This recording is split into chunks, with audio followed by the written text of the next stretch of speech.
This week on Face Off Hockey Show, boy, the playoff push is alive and happening, isn't it? How about, GM meetings happening. That's how you know the playoffs are on.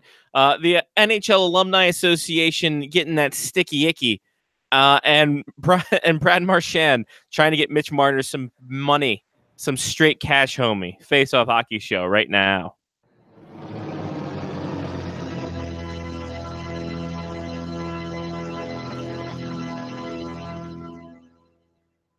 The following program is closed captioned for the thinking impaired. Choose your command. You have chosen the Face Off Hockey Show. I mean, hockey is my life. I've got on hockey underwear right now. The Face Off Hockey Show. What? With Scotty Waz. Sean O. breakaway.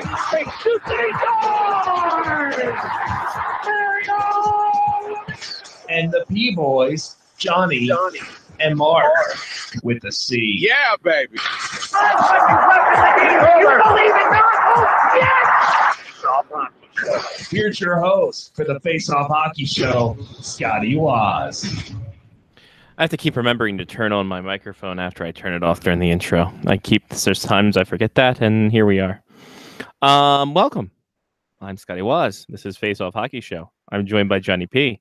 Yep, I'm here. And if you're subscribed to the iTunes situation or any kind of podcasting, you'll hear my interview with Robin Remick, the president of the Maryland Black Bears, which was a delight. It was a delight to do. It was really awesome. And I'm glad the sound quality came out as well as it did. Oh, yeah. Sounded perfect. On a Skype interview. I'm like, wow, this sounds like I just did it with the actual set. It made me feel like a real radio person. You have new shelving in there. Yes, no, I do. I do have new shelving, and that is a noticeable thing. We'll pan this to over here. Look at that shelving. I could sleep on that. Essentially, you could. Massive shelving. That's like a tiny person's bunk bed. It is like a hostel, essentially, is what it is. But yeah, that's one of two. I have to build the other one this weekend. So it's fantastic. That's great work. Yeah, no, it's good times. I spent my off day doing that. I built a shelf. I talked to a president of a hockey team. It was a good Tuesday. Yeah, like most people. As most people are wont to do on a Tuesday. Yeah, on their day off. Right? At least you weren't fired for stealing boxes. It's true. Wait, what? That was Friday. It's a Friday reference. Smokey, gotcha. You got fired for stealing boxes on your day off? That's right. I forgot. I've had to watch Friday again. I just watched Jay and Silent Bob. Oh, that's nice. That's a good movie. Yeah, it's a great movie. Oh. Think I wanna know you. The amount of cursing in that movie. Oh boy, was that something? Yeah, I'd love to see that on TNT. Right? They'd be like, Jay and Silent Bob Strikes Back, and you're like, why is it only an hour movie? Right. Why did this thing fit into 22 minutes? Wait a minute. Yeah. So what happened with your week there today, there, bud? I had some hockey. The Black Bears are in town for weeks. Mm-hmm. For at least 2 weeks. Yeah, it's 2 more weeks. Kevin asks you why you're stealing boxes or you're trying to build a clubhouse. So 2 more weeks of home games. So took a bunch of pictures this weekend. Had some families and actually kids playing on the teim email us and ask if I had pictures that I could send them. So that was a great email. That was fantastic. Yeah. I did like how he very much so appreciated that there was a quote unquote good photographer coming to the games to take pictures for the team. Oh, Jesus. Shots fired. Literally, like shots, like like shots. There, that too, right? This weekend is Pups and Pucks. Yes, which I can't see anything that could go wrong with that. So I'm gonna stand in the corner by myself on the stream, so that everyone can see me hanging out in the visitors' corner by myself. Yeah, I often see that. I'm like, hey, there's Johnny. Look at him. Yep, just hanging out in the corner. So had that going on. What What else? Saturday, I went to the Maryland State Wrestling Tournament because a lot of people were asking about me. Interesting. So it's good. It's good to know people. Yeah. My mom helps run the tournament, so I didn't have to pay to get in. She gave me a media credential. Nice. I was allowed to walk wherever I wanted to, and then she fed me as well. So Like a good mom. good mom. And then was like, here, take a take a Mountain Dew for the ride home. You look tired. I don't want you to fall asleep. And she boxes up some ZD for you. Oh no. She actually stopped on the way home. So it was at Showplace Arena. Oh, beautiful Showplace Arena. Showplace. My first time there, actually. First time Really? at Showplace. Yeah. Oh, is it still a garbage heap? Apparently they've made some upgrades, like the lighting. They upgraded some especially for the state wrestling tournament. Right, of course. Couldn't do that for the icebreakers back in the day. But yes, Gun Cannon says there's a good title for my business cards. Johnny P, podcast co-host, good photographer. Actually, I might put that on the business card that I made with the duck from Press Your You Bet Your Life.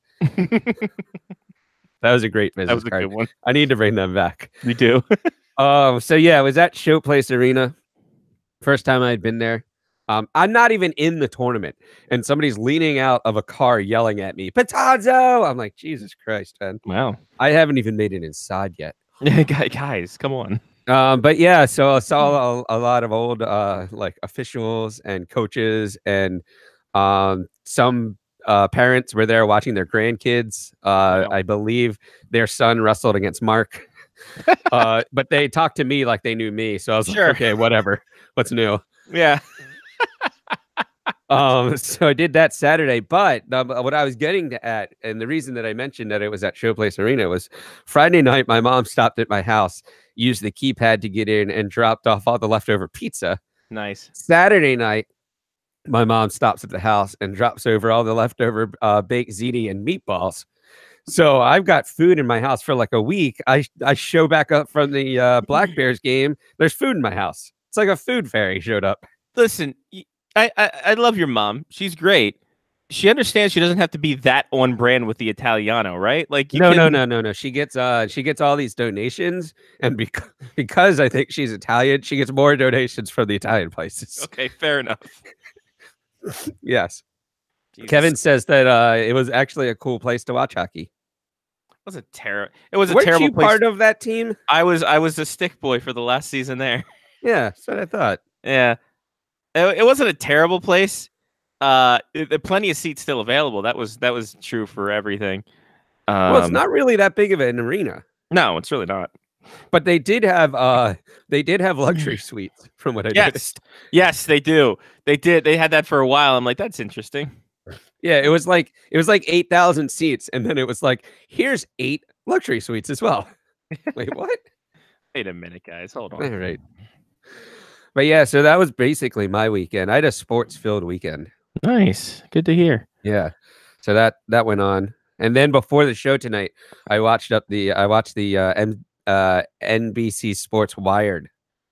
I recorded it from last night. How was that for you? You can see where all the whining comes from for the Penguins because, it comes straight from the top. Right. It was actually, there were some good back and forths. I picked up a newfound respect for Konechny. He's a shit talker. And right at the end, they give you the punch in the gut, like Wayne Simmons died. And they're like passing around the helmet. Spoiler alert for anybody who hasn't watched it. But you knew this was going to happen anyway. So they're passing around the helmet and they're giving it to like 2 different people. I think Giroux got it first because he got the game winner. And then he's like, no, I don't want it. I'm giving it to Voracek. And then Voracek was like, I expected it to get this first, but I was going to give it to somebody else. And then he gives it to Simmons. And then there's like this massive hug between Simmons and Voracek. And it was beautiful. And then right after it kind of fades to like a picture of Simmons walking out of the game.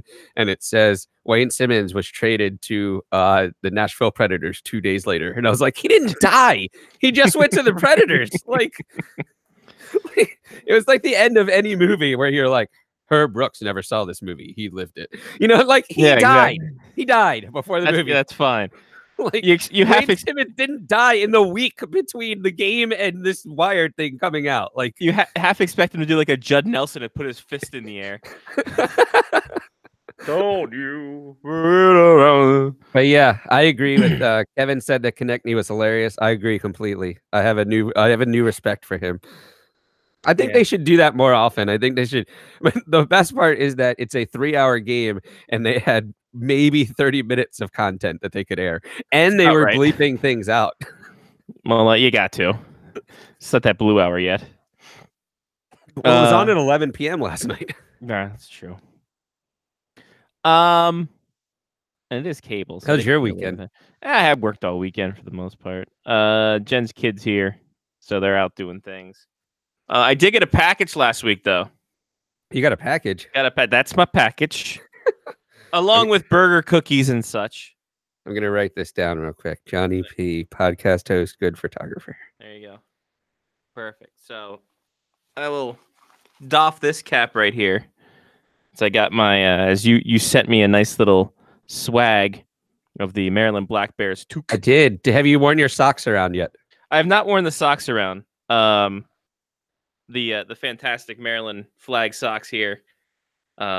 These will be going up with when I do my when I make a little collectible, like I was gonna say shrine, but yeah, again, not yet. framing of Luke Posner's Maryland jersey. I'm gonna put those in there and a picture from above average photographer Johnny P. Above average, yes.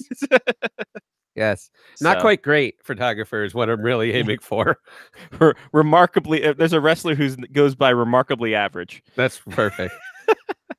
I still, if I get that jersey framed, I still want it to be 2 panes of glass on both sides so that I can flip it around if I want to show the Maryland side and then show the back, the Lund. Who did I get? You got Youngbloom. Youngbloom, yeah. Yeah. So I can flip it because that's the way to go. That's the way I think all sports jerseys should be able to be framed. All right, I'm not gonna lie, this doesn't work with headphones. It's extremely warm too, isn't it? Huh? It's a warm hat. It's a very warm hat. I like it a lot. It's very awesome. But it also doesn't work with headphones because I'm squeezing my brain together.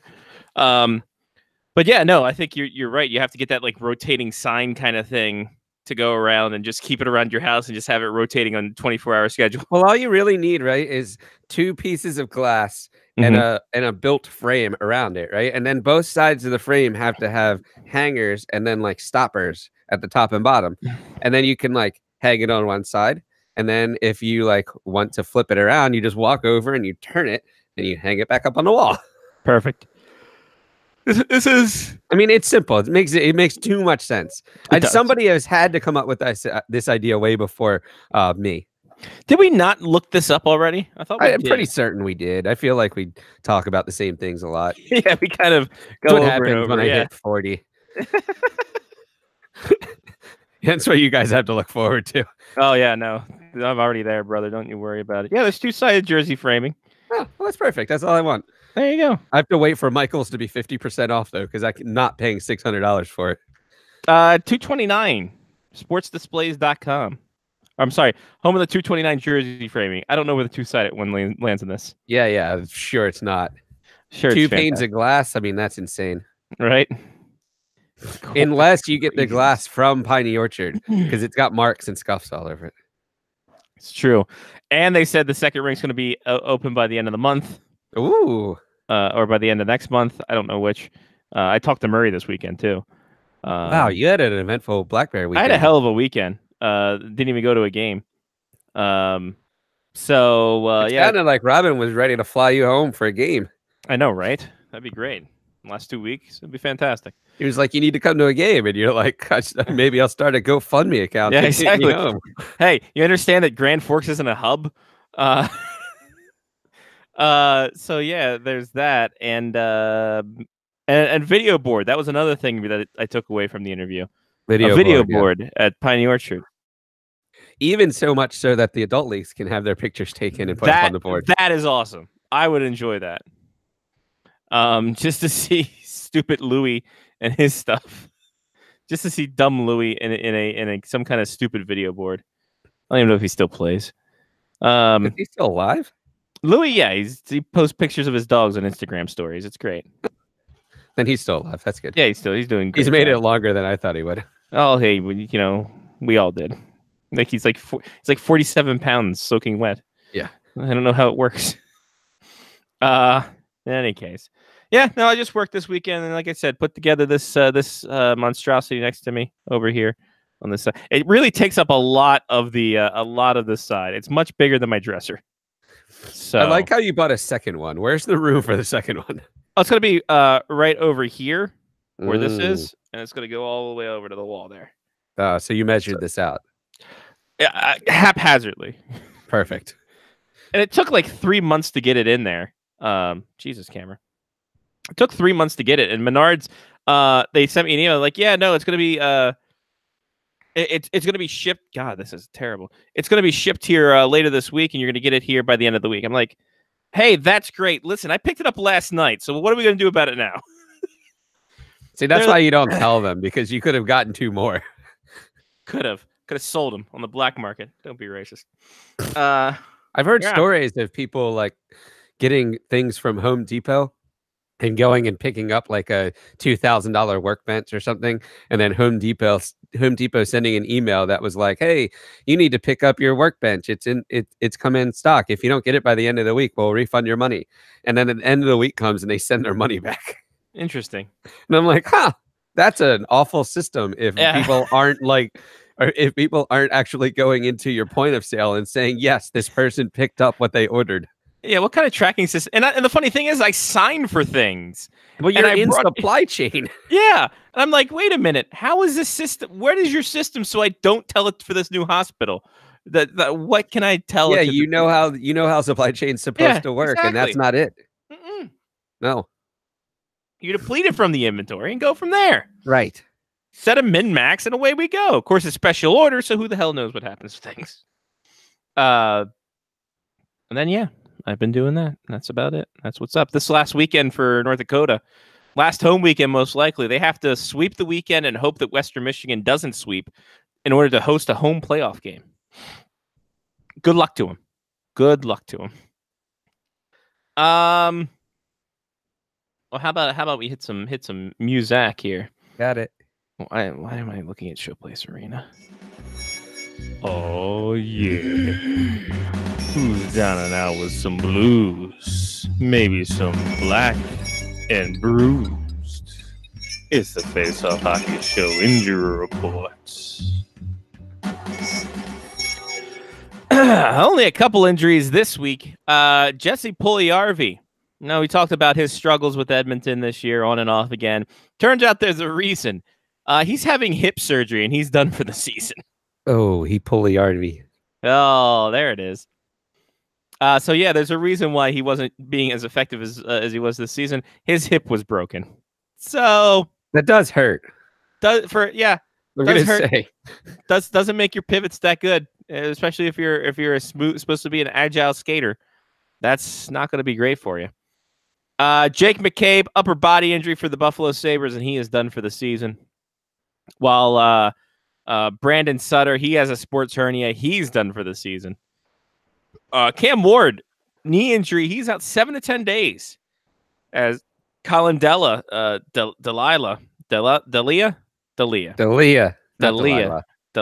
there, Delia. He got called an emergency basis. That was the first plain white tease drop we've had on the show in a while. Yeah, I know. It's been a minute. It's been a minute. Probably ever, in all honesty. Let's be honest. Aside from actually playing it before we had rules that we had to go against. Some suspensions. Adam Lowry. I don't know if he's any relation to Mike Lowry. High sticking on Philip Forsberg. 2 games for that. Well, Curtis Gabriel suspended 1 game for his hit on Nolan Patrick. I almost said Nick Patrick, former WCW referee. Nick Patrick. This was not the knee on knee hit that was in the Stadium Series game? No, it was the game after, I believe. It was the A lot of people have been hitting Nolan Patrick recently. yeah, Nolan Patrick's on one of my fantasy teams. So that's not great. Not great for me. But what can you do? All right. Patreon. We got a Patreon. You can contribute. Go to patreon.com/faceoffhockeyshow. And that's where you can drop some money into our pockets to do some fun stuff, like, stop having to do free trials of this Skype thing so we can have more interviews on the show. And there's that. Huh? How do you like that? New computer for Johnny. How do you like that? I did get a new computer this year. Look at him. Help because of you. All because of you. By people like you. It's like PBS. Viewers like you. You could be like Chris, Matthew, Damon, Mark, Trista, Brian, Angela, Sean, Jeff, Mitch, Kevin, and Ethan. They contributed. You so can you. Patreon.com/faceoffhockeyshow. Johnny, I'm surprised. I had the option there about how people could talk about John Tavares and the city of Toronto going crazy after he was booed by the Islanders fans and giving him his own John Tavares day because he's a precious little snowflake. That makes sense. People didn't want to hear that, though. Yeah, sounds about right. We'll talk about that a little later. Okay. With Lyle. What's the deal with these long jersey ceremonies? So we talked, I think it was last week or 2 weeks. Last week, because we were talking about the Thrashers. Shane Doan's jersey retirement ceremony, 90 minutes. Jerome McGinley's jersey retirement ceremony, 90 minutes. What are you actually doing for 90 minutes? Like, I don't, they're like, this is your life kind of thing. They get like unless you're roasting the person. I've never seen a 90-minute show that's even gone on where you're just talking. Oh, you're not just talking, showing like 3-minute video packages. That's how they break it up, the video packages. And then you have to watch a 2.5-hour hockey game after that. Come on. I'd appreciate this if they brought in comedians and they roasted the player. Right? 90 minutes in, I'm fine with that. Get Jeff Ross and David Tell up there. It'd be fantastic. Definitely both of them, and Gilbert Godfrey. Oh yeah, he'll make a tsunami joke and lose his job. But yeah, I mean, like, I don't get why they have to be like. I remember back in the day, like these jersey ceremonies, if they went 30 minutes, people were like, "All right, that's enough. We don't have to stop it. Just stop it." No one cares. Just put their jerseys in the rafters and away we go. Yeah, give them a stick or something. And exactly. Oh, no, it's give them their jersey in a glass case, hopefully double-sided so they can flip it around. That's true. And then go from there. Have a day of it. Do you think that if the player got their jersey like put into a case, do you think that it was like name out and they're like, yes, I realize I like Peter Bondrad's like, yeah, I wore number 12. I wore number 12 every game of my entire existence in the NHL. I get it. Thank you, Washington Capitals. Well, he didn't. His isn't, because his isn't retired. Well, there's that too. But Peter Bondrad wore number 10 with Ottawa, I think, because Mike Fisher was number 12. Oh. So, there's that. Oh, well. And then he worked. I keep forgetting he played for the Thrashers. He did play for the Thrashers as well. After the lockout. Like Jesus. I keep forgetting that was a team. That was a ting. But yeah, I mean, like, what? Why can we do? What can there be? I don't think jersey retirement ceremonies need to be done before a game. In all honesty, if you want to maximize your dollar. You want to maximize your dollar, Johnny. You got to get this on an open. You got to get this in an amphitheater, make people pay top dollar for it, and then watch them do it. And they can spend 2 hours up there. People paid their money to just spend 2 hours. I think that's the way to go. Make it its own thing. Make it its own. So then you're charging people to like come into that as well. Well, you don't have selling concessions. You're having it at like a comedy, like not a comedy club, like an amphitheater. Like you have it at like Rams Head Live. Yes. Yeah. Well, where there's fixed seating. I don't know where there's fixed seating anymore. You have it at Showplace. Does not have fixed seating. Have it at Showplace Arena. That works. Yeah.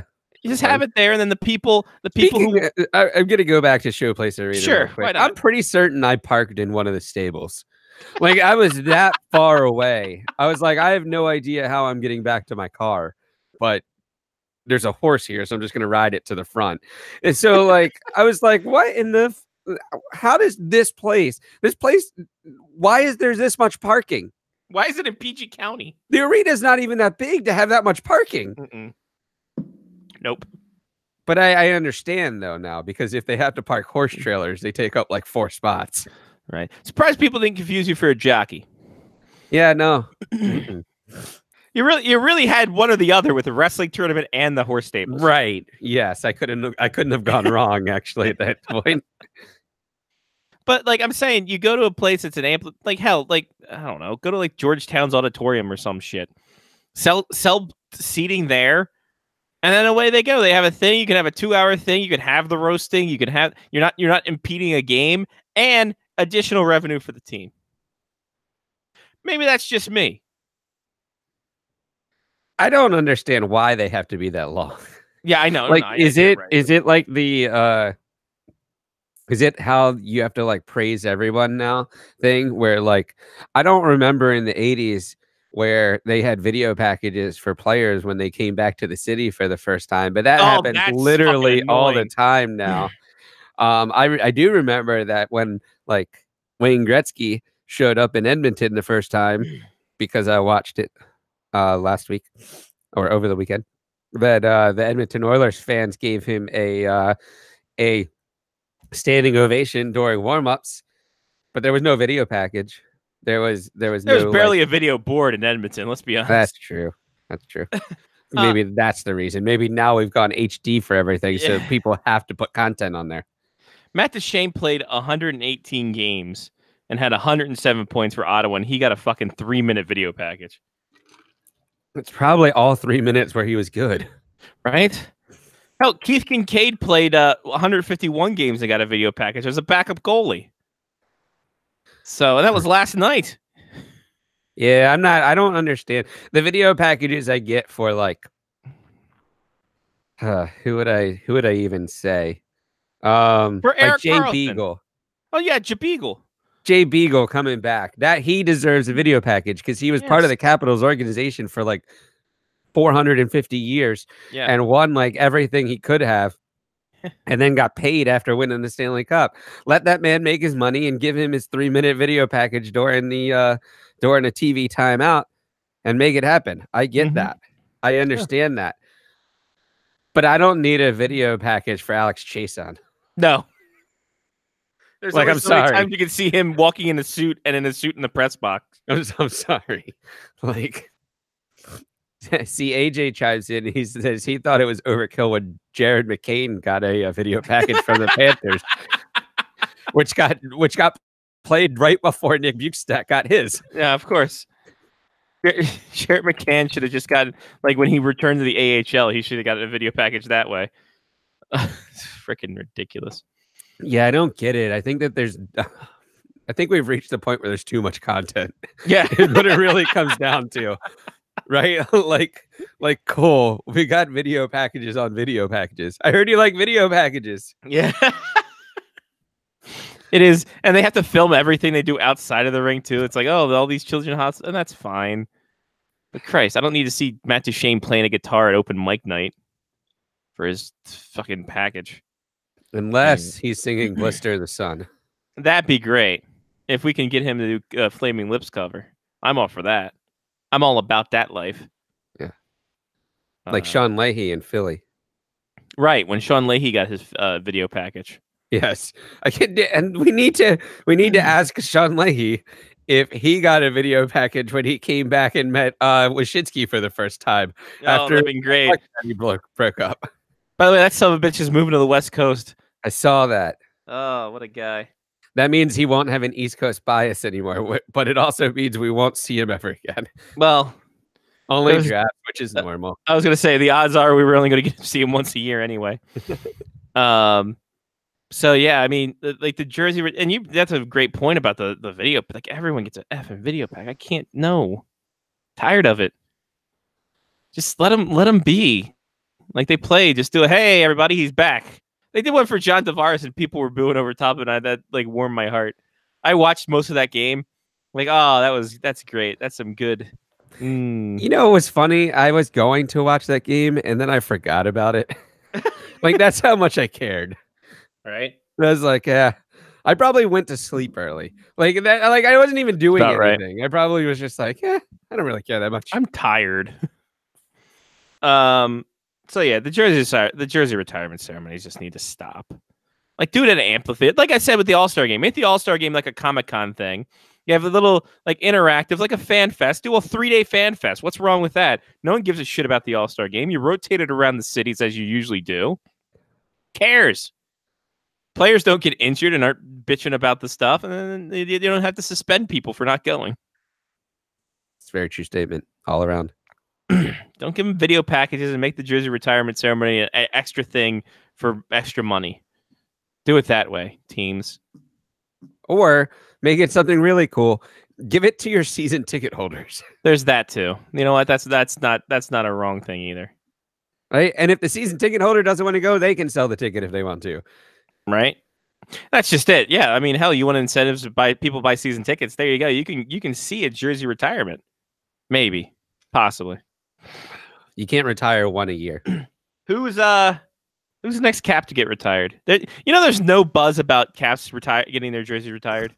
Wasn't Mike Gartner though kind of like completely out of the blue?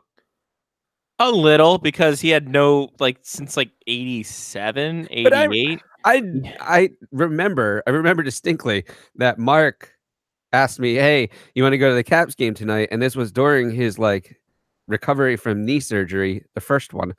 And he so I showed up at his house with a mustache just because I mean, I wasn't doing anything. It was like the day before New Year's Eve. And he was like, "Oh, good call on the mustache." And I'm like, "What are you talking about?" And we get to the game and they hand you a pin and they're like, "Mike Gartner's having his number retired tonight." I was like, oh, Hey, that's why. Now it makes more sense. Now it makes sense. But I had no idea. Like I had zero clue that Mike Gartner was having his number retired that night. And I have the pin upstairs still, actually. Nice. But So it's really down to two. It's Bonsai or Kolzig. Yeah, and this really interestingly sad part about that is that I would almost put them both in at the same time. That'd be fantastic if they did. And I hate to share that spotlight, I guess, for lack of a better way to say that. But I feel like they're so intertwined.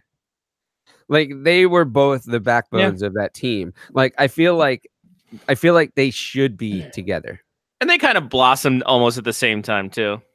Yeah. So I mean, I like for both of them to have their night in the spotlight, right? But I don't know. If it's going to be 90 minutes, just give both of them 45 minutes and let's go. Exactly. Do a tight 45, guys. Guys, we got a tight 45 to go with. I mean, they're in each other's video packages, for Christ's sake. Intertwined. Oh, that's fantastic. Just you don't know where one ends and the other begins. So yeah, that is the Patreon pick this week. Hope you enjoyed it. Pump. GM meetings happened, Johnny. Yeah, in Boca Raton, Florida. They agreed that the greater scoring chances and quality of play is a good thing. Oh, that's weird. Glad that was a thing. Interesting. I feel like that's the one question you don't have to ask. Yeah. Some numbers for you, Johnny. That would be like giving out a Google survey and being like, "Do you use Google?" I got some numbers, Johnny. I know you're a numbers kind of guy. I am. 77% of scoring is on even strength, which is the most since 1977-78. That's a lot. That's a lot, especially when you factor in that 80% of Ovi's goals are on the power play. Right. It's kind of bizarre that way. 6.1 goals per game is just off the post-lockout pace. Wow. What? Yeah. That's low? No, that's high. Okay.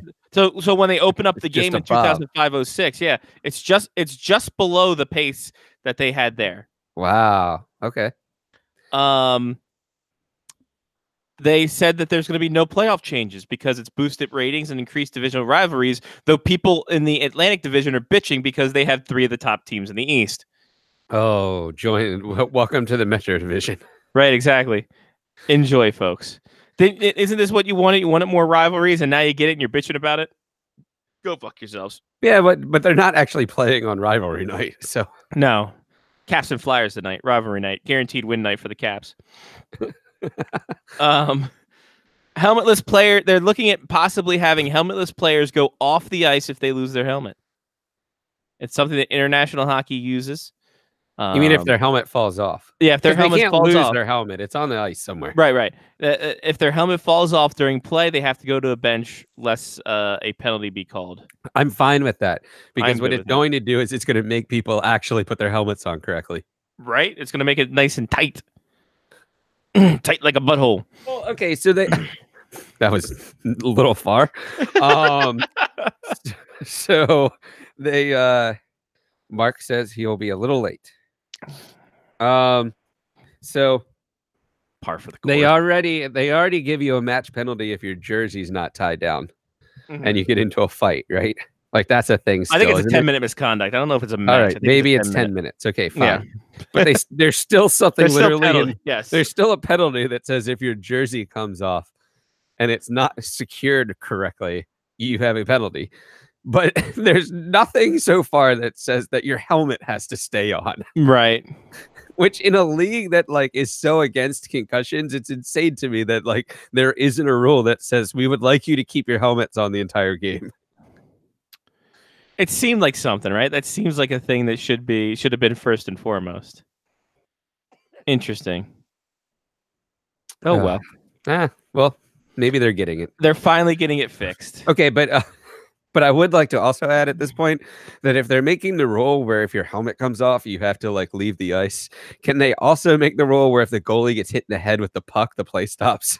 Yeah, the another double IHF rule they should. Because do. I actually like that rule as well. Yeah, that rule's pretty good.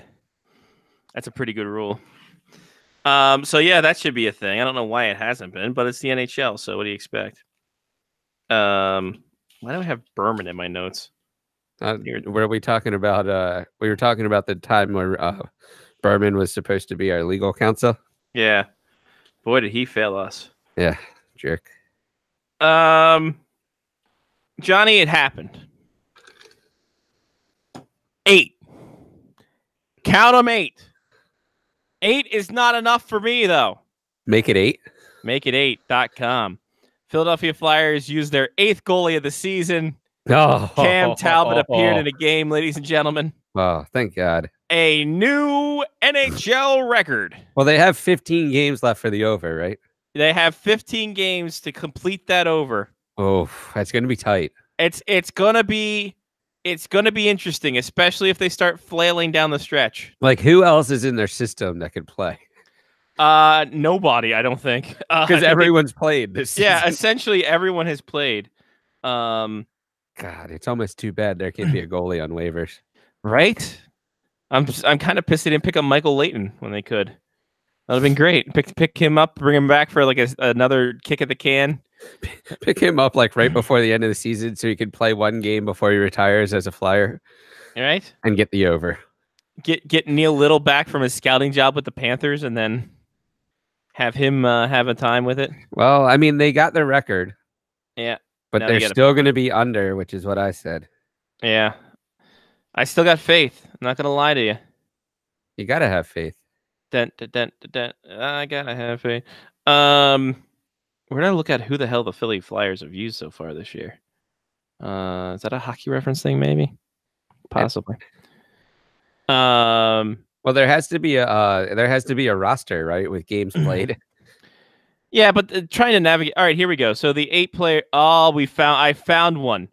Brandon Calm for the Lehigh Valley Phantoms has not played this year. Yes, Brandon.com. It's .net. It's .com. So Carter Hart, Brian Elliott, Calvin Pickard, Anthony Stellaris, Cam Talbot, Michael Neuver, Alex Leon, and Mike McKenna have all played this year. Brandon Com has not. So make Com 9, Def Com 9. Who's with me? No one? You shouldn't be. That was a bad line. Make Brandon come again. Nope, that's bad one too. Nope, we can't use that's that on the air. Can't you? Well, we did. Huh. Can't use that in a hashtag. That's true. Let me tell you something, brother. Oh my God, it's the ghost of Christmas past. Ooh, yeah. Oh, yeah. Where did you get that? What is that? Couldn't breathe in. Oh my God, it's actually Sean Leahy of NBC Sports. Everybody, It's like an episode of Scooby Doo. yeah. He would have Put it gotten back away on. with Put it it back too. on. That was a PJ Masks mask. A gecko. Yes, not mine, of course, because I'm Gecko. I'm 37. I'm 37 years old. I wouldn't be wearing those around every day. Not on our public. show. No, To the bank. to the bank. Also joined by Mark Batanzo. Boo. Which, Wait. Hold on.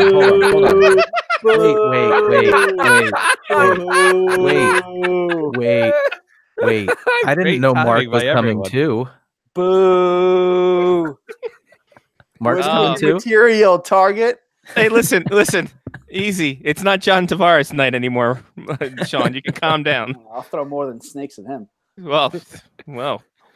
So we're trying to make up a hashtag for Brandon Comm to be the 9th goaltender for the Flyers this year. Brandon who? Brandon Comm, he plays for the KOMM. Plays for the Lehigh Valley Phantoms. He could be the 9th goaltender for the Flyers. Our over/under was at 8.5. Brandon with an E. Brandon with an E. I hate this Brendan? kid already. Wait, is it Brendan? No, it's Branden. So there is an A. It's just not, okay. Yeah. Is it Braden? It's just not Brandon. No, it's Brandon. It's Brendan. He's from Williamsville, New York. He's a ginger, and I already hate him. Sean Leahy, everybody. How are you? Hey.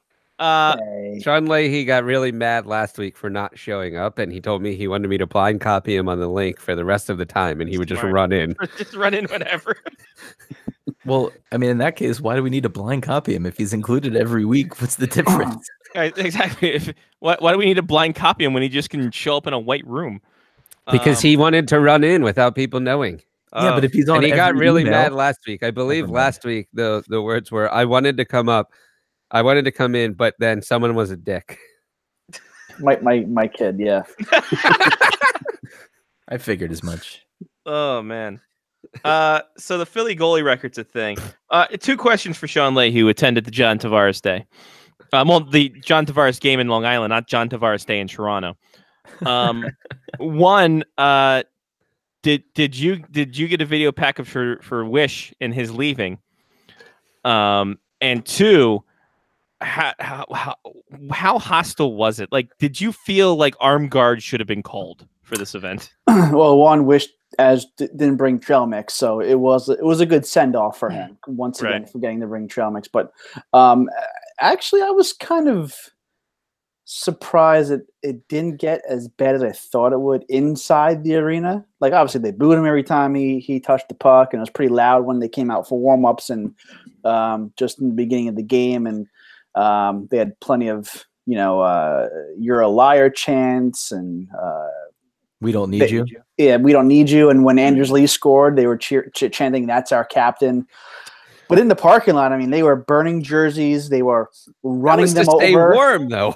Well, yeah, it was cold actually, but they were running them over with their cars. I mean, I've seen this all year, but the 91 Tavares jerseys were turned into either 91 Goring for Butch Goring, or 91 Traitor or Snake, which I guess that I've seen since the preseason. Just a little masking tape and then a Sharpie will do the trick. But yeah, other than like the snake thing, the 1 or 2 snakes that were thrown there in warm-ups, nothing stupid happened like maybe people thought might happen.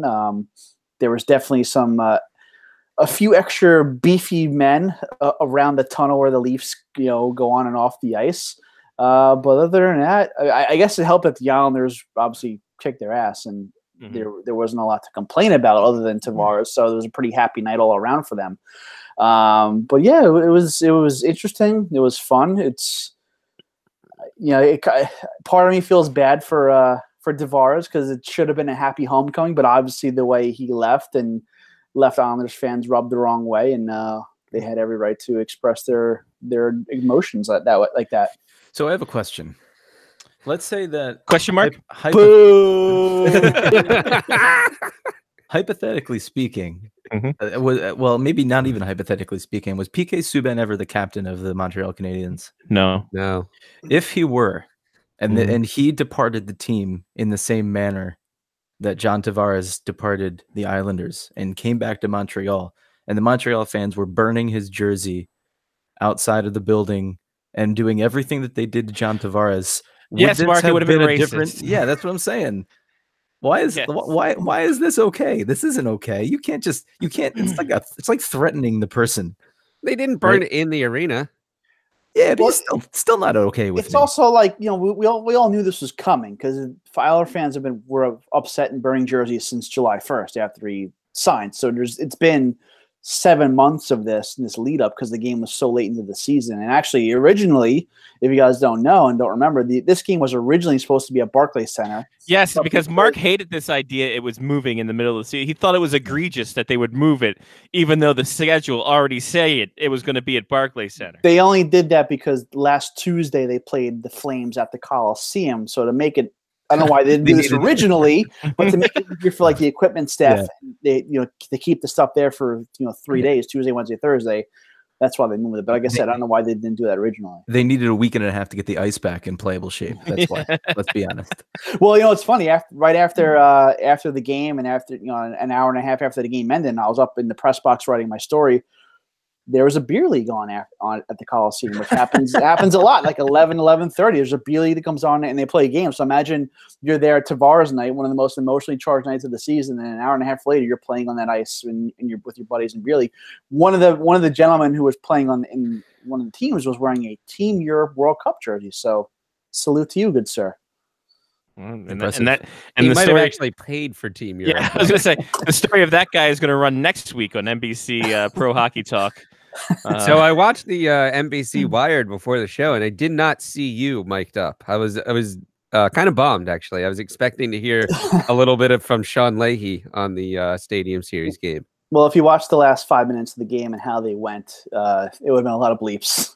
Yeah. for one obvious reason, but the other obvious reason was it ruined a couple of game stories I was going, the direction I was going, and also it extended the game because we just all wanted to go home, and we're also very worried about the weather. Well, there's messing nothing things more up. fun than 35 degrees and raining. Right. Well, look, it was 72 in the press box, and so I was nice and warm with my soft pretzel and my water. Soft pretzel. What else did they give you in the press box? Yeah, in Jesus. Philly? There weren't any cheesesteaks, just soft pretzels? No, I missed it. There were like some like the 6 foot subs, those kind of things, I believe, and some kind of sandwich. But Hoagies. They're hoagies. Yeah. They I call was them hoagies. I was by myself, so I was too busy working. What nail polish color did you pick for your pedicure? What? It's nice and cush up there in the 72 degree press box and your hoagies. I had just assumed that they would give you a massage, maybe a handy. What the what? Look, Wow. look, Jesus. we were in a stadium owned by the Eagles, not the Patriots. This is just, Hey, this is just because Mark didn't get to sit in the press box when he went to the Winter Classic. I did, but Mark did not. He had to sit outside. Yeah, in the Mark- cold. Mark probably didn't tell anybody. Dick. But he was there. There it is. And then I probably thought I saw Mark, and then I texted Johnny. Yeah, Yeah. exactly. That's why I showed up in the press box. Turned out to be Frank, and you were all confused. Like, wait a minute. Yeah. Oh, that's Steve, not Frank. I'm glad you're here, Sean, because I know you as a first off, you're a wonderful person. Oh, this is setting me up for something really bad. So Here it comes. Vancouver's happening. I can't no, wait. I can't gonna wait be to go fun. back to the what was the hotel? The Dufferin, sir. The Dufferin, yeah. I can't wait to Isn't it experience called that. Moto now? It's now called Moda. Peter Forsberg plays for it. It's great. No, but I have to get your take on this because as I know, and as we all know, Mr. Leahy is a big pothead. Oh yeah, huge. Yeah, Huge. Oh, Lord. It came out this week. The NHL Alumni Association and Canby Growth struck a deal to see the effects of cannabinoid usage with players with post-concussion syndrome and memory loss. Your thoughts, sir? I will stay out of this as I do own shares of Canopy Growth. So, oddly enough, the stock has not risen on this news. Who knew? Well, I mean, I guess we've seen not just with concussions, but just the positive effects that like medical marijuana and things like that can do for patients dealing with things like that. And if it helps some of these older players deal with what they're dealing with it post career, and it's approved by doctors, and as long as it's not going to damage their health any further, it's certainly worth exploring. Especially you see the shape of some of these athletes, not just in hockey, but the sports, especially football. Just the damage to their bodies and their heads, and how it's affecting them now and their families. If it helps, why not? I'm all for it. Yeah.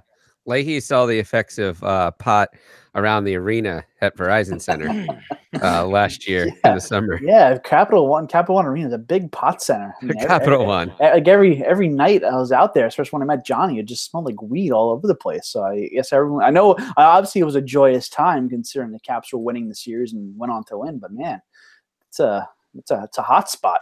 Yeah, there was a week there where there were no rules at all, and not just for the Caps players, for like everyone. It was crazy. A bizarre time. Speaking of which, did you guys read the Braden Holtby Players Tribune today or yesterday or whenever it came out? It's pretty good. Check it out. All right. I read that he had 900 cows. That was where I stopped because I had to work. Johnny's like, all right, this is too much. Yeah, I'm gonna need longer time in the bathroom. 900 cows. Yeah, he came from a town that had 900 cows. That's utterly ridiculous. Listen, you know what? I can't deal with him milking this joke. Yeah. Man, Wow. you're teetering off the edge. Oh man. That's All right, let's move along. Yeah. All right. Really grabbing the bull by the horns there. Swish. You don't want to milk the bull, Mark. Though.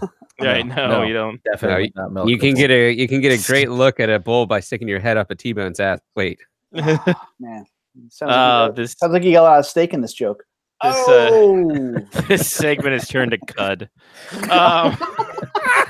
Hey, but the cream rose to the top.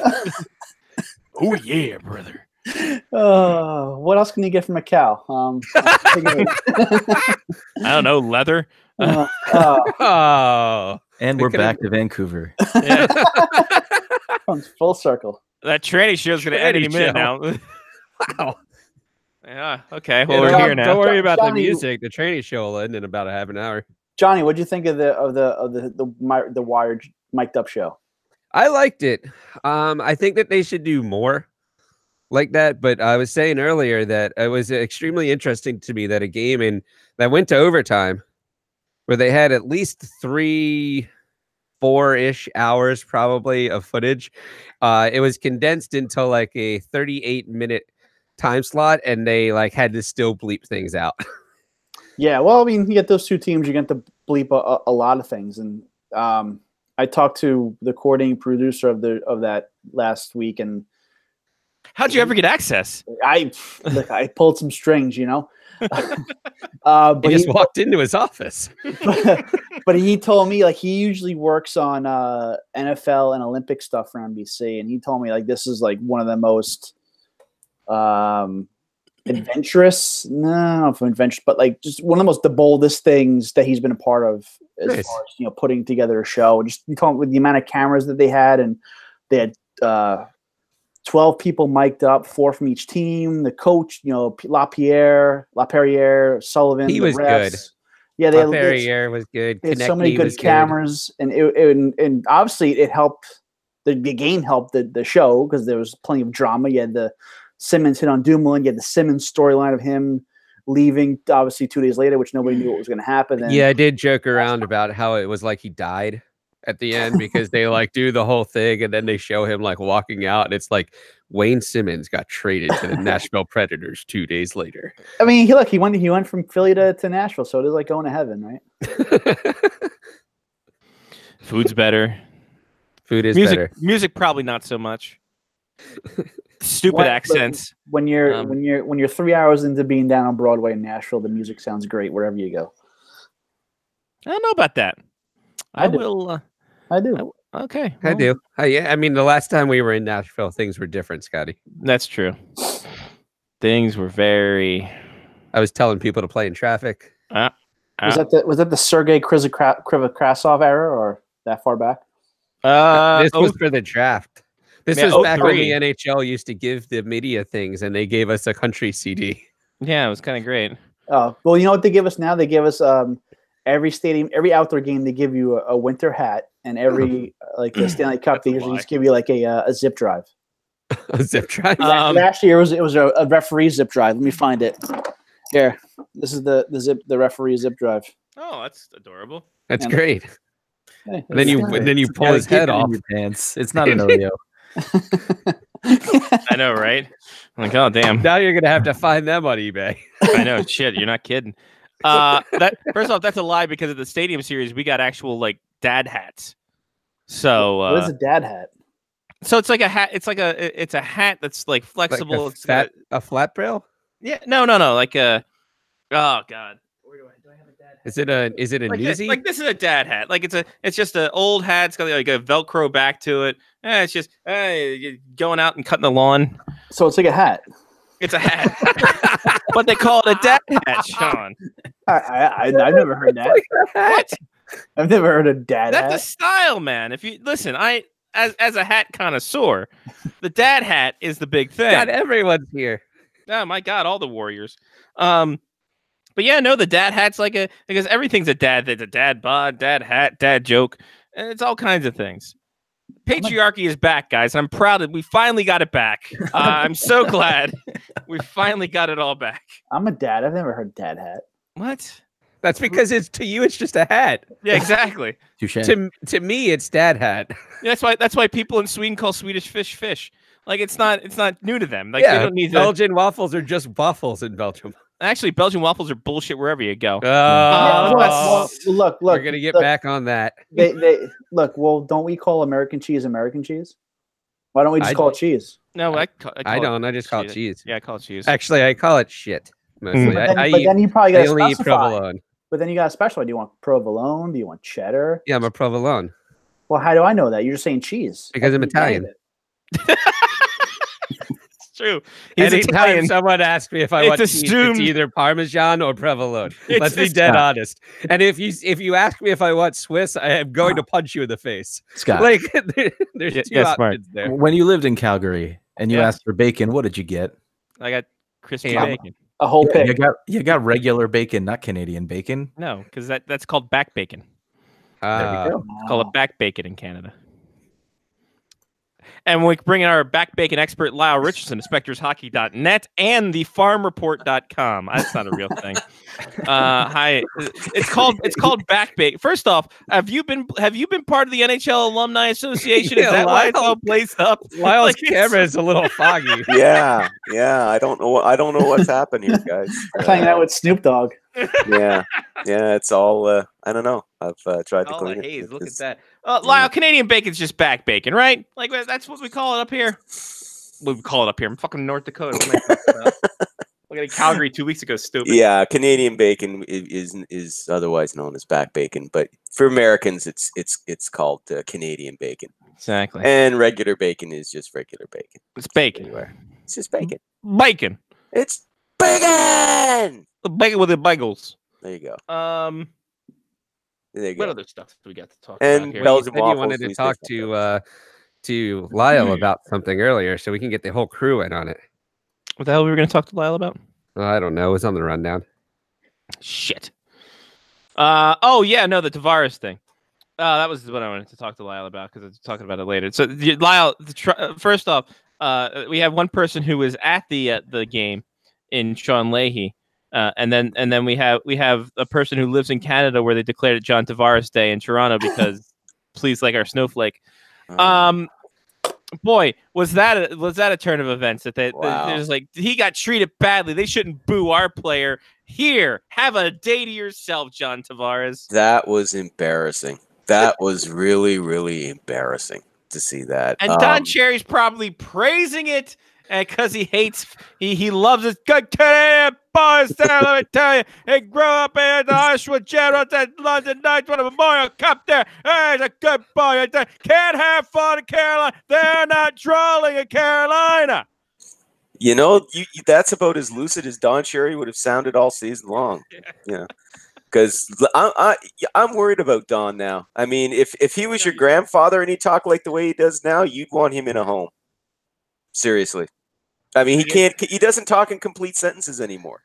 Is that the point, though, where you realize that your grandfather grew up in a different era and that he may or may not be a little bit bigotry, but you just never realized it until now? Wait, that's the thing? Scotty's been living with that his whole life. Yeah, I was gonna say that's it.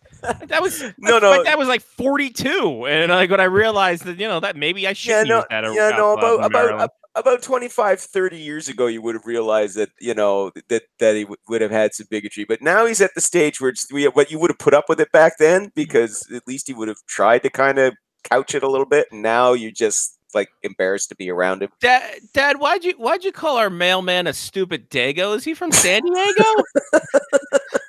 Huh? Okay. Yeah. Why did you call him Ryan Pollock? Yeah. No. We were that, Lyle, so that doesn't really that was more self-deprecating than anything else. Why did you tell Johnny that we didn't have WAPs allowed? And that was when I was 33. That actually that was actually actually a real statement. That was actually happened at a funeral, at a wake. Funeral. Yeah. Yeah. It's at a viewing. Stan's like, hey, there's no WAPs allowed in here. And I say, hey, how you doing, Johnny? Tell Mark to call me about this whole marriage thing. I don't think it's a good idea. Yeah. At the same time. Yeah. No, but that John Tavares, the thing. What? Because he had his feelings hurt in on Long Island. He had to know that was coming. And honestly, that whole thing, for Islanders fans, I just think that was just one giant moment of catharsis for them. This is like, over 30 years of frustration, at times embarrassment, at times humiliation, because of a once proud franchise that's been run into the ground, that's been mismanaged for years and years, that almost had a con man for an owner, once upon a time back in the 90s. He's their biggest fan. Yeah. All of that, the constantly failed efforts to try and get a new arena built on Long Island, and the threats of relocation. Islanders fans never got an opportunity to kind of, in one place at one time, sort of vent their rage, but this gave them the opportunity to do it. And the best part is the Maple Leafs are back in 3.5 weeks to do it all over again. Yay! But I think by then it'll obviously be over. Like, they got it all out last week. They trounced them 6-1. Yeah, they'll still boo them from now on, but it won't be the crazy build up. There won't be a John Tavares night on April 3rd or whenever the Leafs have a home game again after they play the Islanders series one more time. Well, it depends on how they react in Long Island. Let's be honest. Yeah, most of them are Jets fans. They're used to being pissed off their entire lives. They throw their bagels and their bagels at them onto the ice. No, it's going to be a half race. Now let's stop treading the line here. Careful now. Yeah, easy there. Careful now. These are my people. Hi to all our people on Long Island. It's okay to joke about it, but not like that. Not like that. Yeah, it's fine. I'd basically be making fun of myself anyway. You're way too white for that. We can't have that. It's going to create a thing, and then it's Sean Leahy apology tour, like BD Galoff apology tour right now. Oh my. Well, never try and be the masked Avenger. Make fun of Bob McKenzie. Remember the most important rule about the internet: never tweet. Exactly. Never tweet. No, just don't have an opinion about anything ever. Never Well, it's funny because I was like I said earlier. I was watching Jay and Silent Bob Strike Back yesterday. I'm just like, wow, were they ahead of their time in terms of showing how terrible the internet is. Oh my! Oh baby! And Social that media. the movie, like actually just remaking the movie. Well, that little Heard about column A, that. little column B. Hmm. I But I forgot mean, they're remaking it. Yeah. So social media is anti-social media. As I told you, I only use Twitter just to post links to my work or to other people's work that interests me. I don't share an opinion there. And when I go on and Facebook is starting to just be just one big litany of- Starting. Oh, okay. Well, no. Up until about 2 or 3 years ago, most people were just posting up the most mundane information about their lives. I'm washing my hair and eating a bag of chips. Now it's, I friggin' hate this politician, and if you don't agree, I hate you. And How you're do you scum. wash And your it's- hair and eat chips at the same time? Who's Like that? the chips are gonna get soggy. Well, it's possible. Yeah. But yes, It's I fine. agree with you as well. Yeah, and now I would give anything to go back to watch people post mundane stuff up on And Facebook. cat videos. Yeah, Especially the cat videos. I miss the cat videos. Yeah, We Now could I have would just- videos of Cooper all. There it Yeah, is. there you go. But anyway, but Don't know. yeah. Well, Johnny T got his big love fest in Toronto. He better enjoy it while he can, because if he doesn't help Toronto bring a Stanley Cup or win a Stanley Cup over the next 7 years, they'll boo him out of town too. Well, Run I him mean, out of town on a rail. when Mitch Marner gets the money that Brad Marchand wants him to get, I don't know who they're Oh, going to that sign was- next And year. let's Oh, get to that then, mwah. Lyle. So You Brad know, Marchand once stirring that upon a beautiful time- pot. Once upon Not a time, the alumni association kind of pot, but the Once other upon pot. a time, I used to find Brad Marchand an annoying little ratty pest earlier in his career, right? And that earlier hasn't this changed year. for me. I It was like 2 months absolutely ago. love him now. I love how he. No, mind you, I'll hate him if he friggin' takes one of my favorite players with a cheap shot. Obviously, then I'll hate him. But that trolling of Marner and the Leafs, that was brilliantly done. I mean, he's just, yeah. Nobody does it better. I loved it because, he's going to get the money. He's not going to get 12 mil. He'll get 11 mil, but he's getting the money. He's getting a lot of money. So how many fourth lines can the Maple Leafs have? Because they're not going to have money for much else. They're going to have, hey, you got to wonder, could it eventually be to the point where you become Edmonton East, where you have one great line and a whole lot of nothing?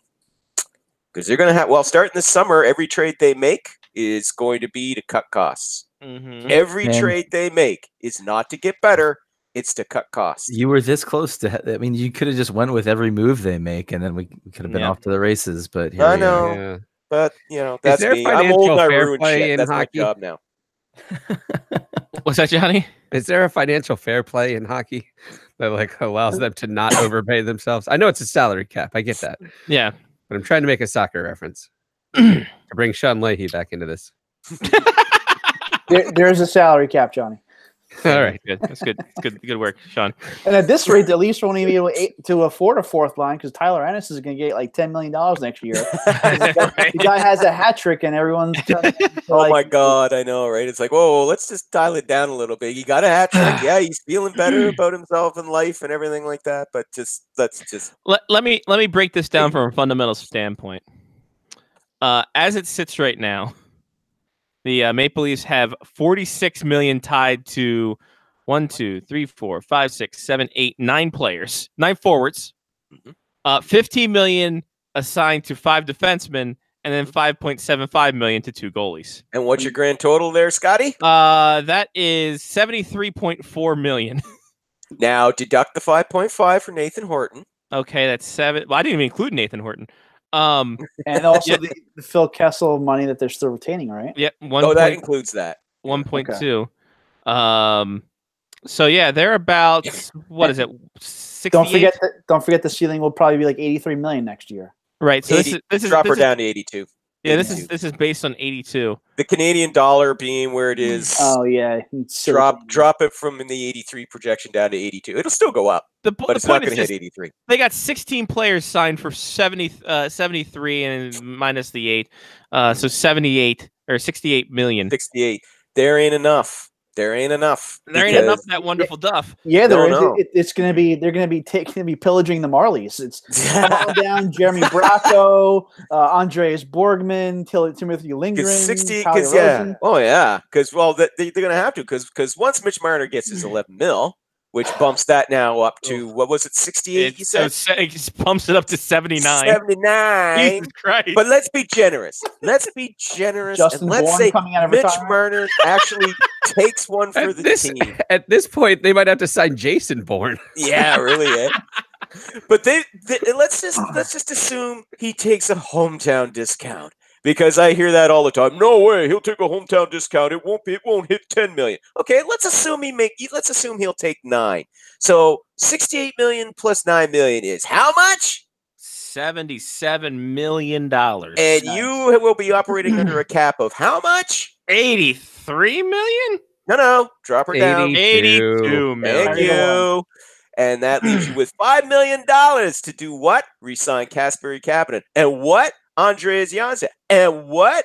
Try and find a replacement for Ron Hainsey. And what? You didn't Still even try a let us nice and answer. competitive team. Thank you. That was me. that's- That was me you kinda ripping just- between myself and Stone Cold Steve Austin Chance. Oh. And they also got to buy Carlton Pants finally, please. They That's got- true. Yeah, Yes. goddamn right. That I poor agree. bear has He's been got to be without so fans. cold. Yeah. Yeah. I mean, he's freezing his snowballs. Hey. I don't know how he bears it. Oh. Listen, let's take a pause from this. Something's brewing, and I don't like it. That was good. It's a good thing there are no woods in Toronto. Right? I mean, this is a very polarizing topic. But here's the thing. Leafs fans are going to be in their cubbies trying to figure this whole thing out. Wow. Wow. It's all goes to that. Yeah. Jeez. You know, I think there should be a clause against bear jokes from now on. That's what I'm saying. Well, I mean, at least Gritty's not running naked around the place. Well, so thank we're God fine. for that, anyway. Did Wait we a minute. find out why? I want to know for Gritty when he was streaking at the Stadium Series game. I was kind of shocked that the carpet doesn't match the drapes. You had to know he wasn't a natural redhead. You of all people. Of all people. I That did. there was hair down there in this day and age was amazing enough. Sean knows So- fake gingers when he sees them. That's all Yeah. I'm saying. Exactly. I Look see in the it. mirror. You see a lot of that around Palm Beach. Wow. Oh, man. Just don't wear sandals. That's what I call a weekend alone. And it's also that's Key West, Johnny. because everyone's dying. It's true. Oh, man. All right. We're in condition tonight. Brad We Marsh. should all just fly to Minnesota and have big gingers to draft weekend and cover. There it from we there. go. There Yeah. you go. Let's just take it from there. I'll just drive the 5 hours. It's fine. Go there, have a nice little subduedly homoerotic photo of Sean Leahy drinking a big ginger, and we're having a great time with ourselves. You have that in a frame over your bed, don't you? Oh, in my bed, That's what you told me last year. over No. my bed, no sir, on the ceiling, life size. on the ceiling, and Jen's like, He she's had it like, what made is this into doing a up here? mirror. He had it made into a mirror. He over taped his it on the head. mirror. Yeah. Yeah. Oh, And I'm just like, hey, that's not glue. hey, Oh. Sean, we replace that straw. Bow, bow. Wow. Well, I'm thoroughly disgusted. Can we go back to bear jokes? Yeah, please. Well, I think I just well, look at me. I kind of am one. Oh. Oh. Hey. That was unbearable. Let's go to the Dufferin. Yeah, exactly. Training show will be over in 20 minutes. Speaking of transitions, Guy Boucher out in Ottawa. Man, we didn't. Why now? Why not like 5 weeks ago? Like this Because it's the Ottawa Senators. They're the 21st century version of the 1980s Toronto Maple Leafs under Harold Ballard. Lyle, they're like the 2015 version of the Edmonton Oilers. Let's not kid ourselves here.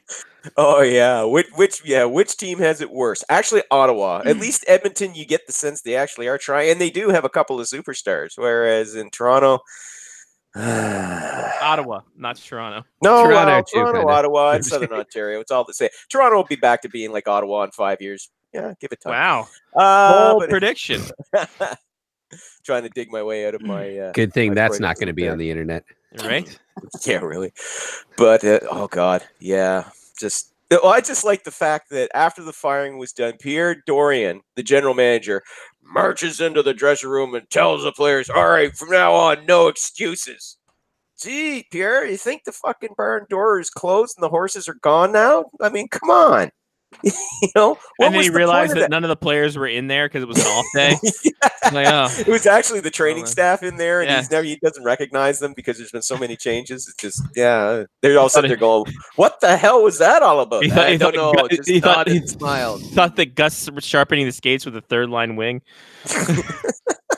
All right, fine. Oh Like, man, he just saved Boucher the misery because he wasn't going to be brought back anyways. Yeah. Expiring contract, and I guess this is a like a last. Even though Crawford is also on an expiring contract, this is like, hey, this is your month tryout, and if they go undefeated the rest of the way, maybe that betters his chances of getting the job next year. But look, the way they're going to be, if they're not going to spend to the cap for, was it 2 years, 3 years? yeah, 2021, 22 is when he's Yeah. going to start spending. Of to the course, cap again. who knows if he's going to even own the team then? But Right.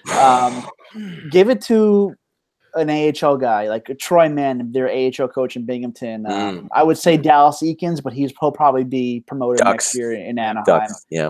Sheldon Keefe is always a name that's out there. Someone that's going to work with this young team because look, as crappy as they are, you look at their prospects or young. Oh! They got a good prospect cupboard between Shabbat and Kachuk who have been up. Drake Batherson's really good. Yep. Having a great year in the AHL. So they got some kids coming through that's going to be good. That will, as Pierre Dorian laid out in that press Meditation. conference. The meandering press conference that he wanted to get out of like 15 times. It was basically like he cut and pasted from LinkedIn or something from a job application. Well, or, guess what? He's going to need it soon, I'm sure. But basically, they want a that's weird. teacher there, and then you want someone who can work with young players, and maybe that's Crawford because he did help Austin Matthews a little What bit. about but Daniel Alfredson? also the key thing is too, they're not going to get Quenneville Vigneault because that means they have to pay, and Eugene Melnick does not like to pay, so it's going to be a cheap guy. Yep, probably someone from the AHL. So there you go, Troy Mann, he's the man. Luke Richardson, maybe try and woo him away. Bring him back, wasn't he? Bring him back? Yeah, I think he was. He was assistant. I know for I it. think he was Wasn't Troy Mann the coach at Hershey Bears for a long Yep. time? Yep. He was after No, he was after Boudreaux. Yeah, thought he was. When Boudreaux came up to the Caps, I think Troy Mann was the head coach. No, I after think it that. was Bob Woods, and then it was Troy Mann. Yeah. I just think Fun fact about Bob Woods: Uh-huh. he owns a RHI championship ring as an Anaheim Bullfrog coach. Ooh, but the problem is that that's not the ring we need. We need that PBH ring, baby. We need the ramps. We need to see that. It's just one. Do big you ramp. think that the ring for PBH had ramps on it as well? Better of. It should. Better of. And that stupid band playing in the background. Wow, Pro Beach Hockey was a thing that we still love and enjoy. It was a roller hockey league that ESPN bought into, and the funny thing about On it is ESPN too. on ESPN Oh, too, it was that played is- outside on the beach. Hence the name. It's not just a clever name. And behind the nets, there were ramps. From goal line to goal line behind the net, there was a ramp, so you could bank the puck off there. You could skate around it. It was like X Games meets the NHL.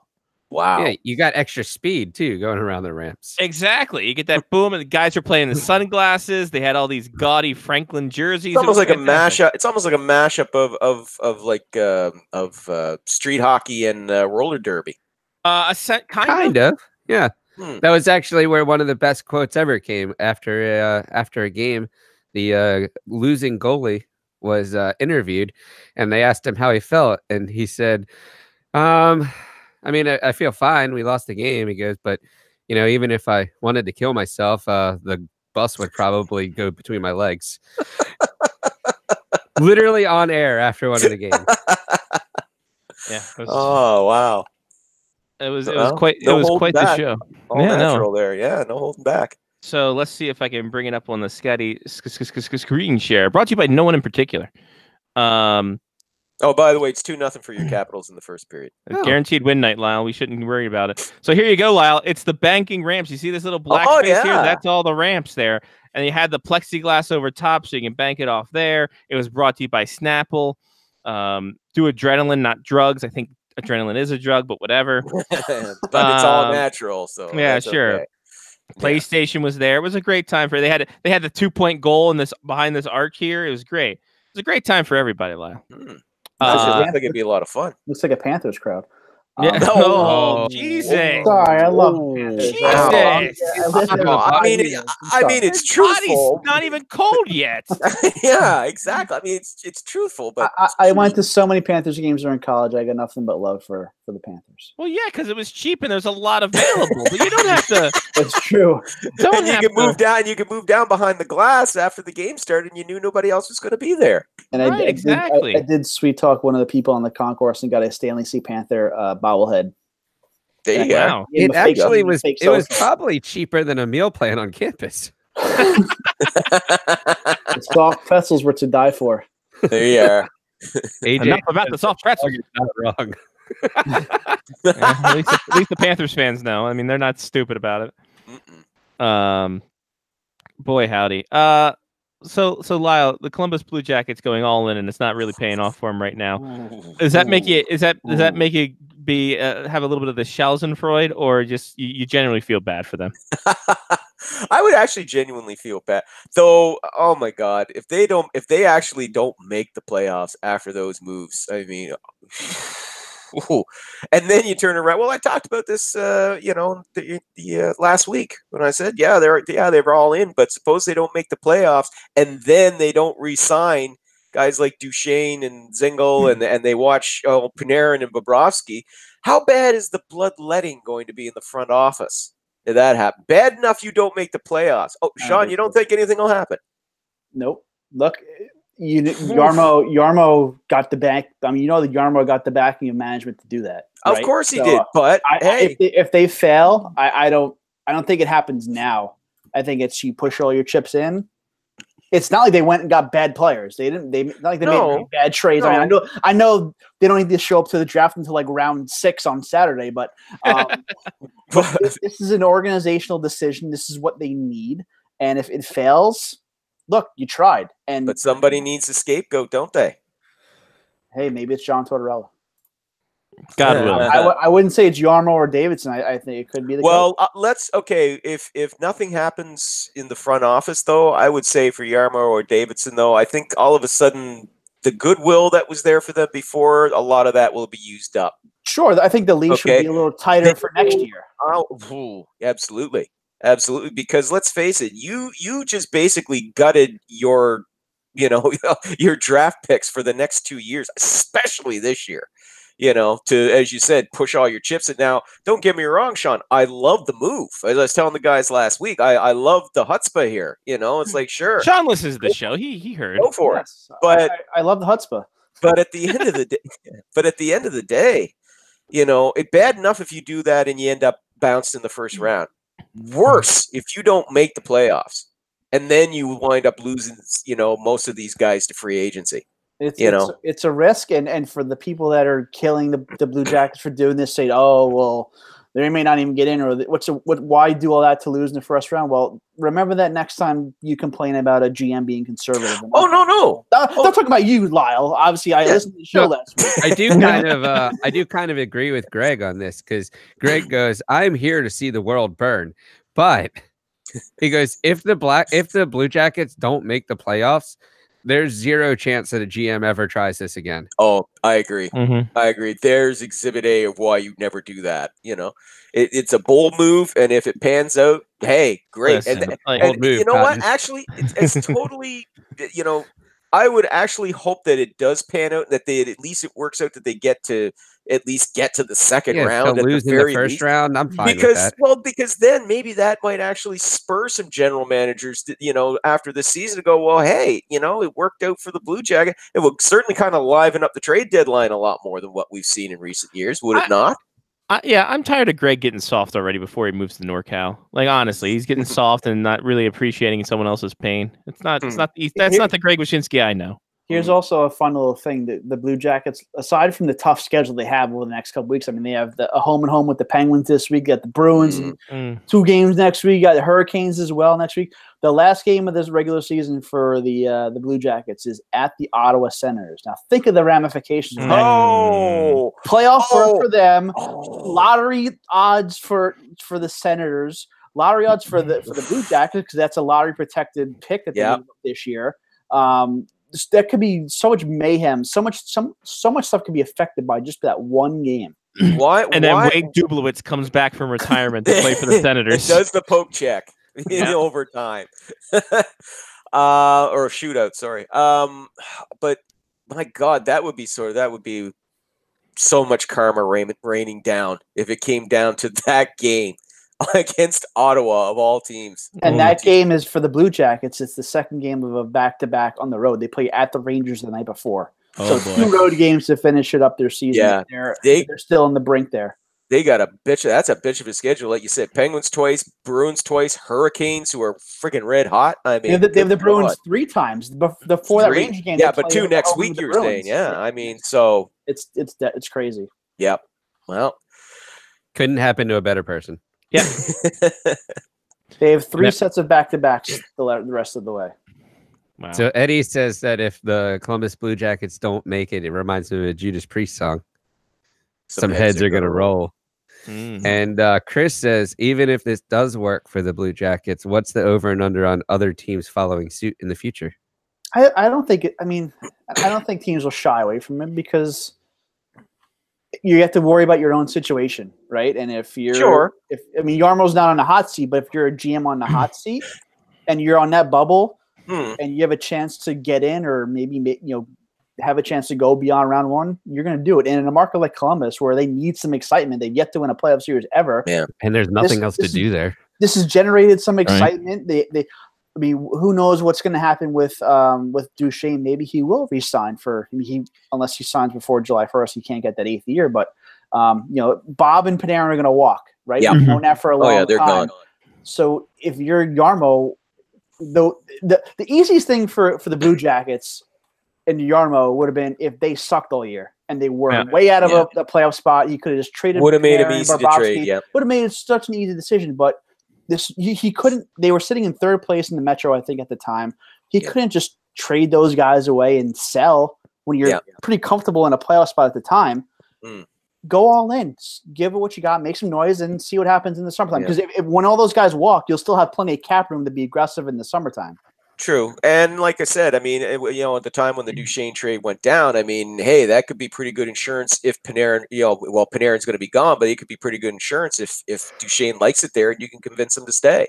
You've kind of offset that, and I think Zingle will stay. I mean, he played his college hockey there in Ohio State. Correct me if I'm wrong. He did. So he seemed pretty happy to be heading down there to play. So who knows? Maybe they can keep both those guys. Lau says he knows nothing about college hockey. Come on.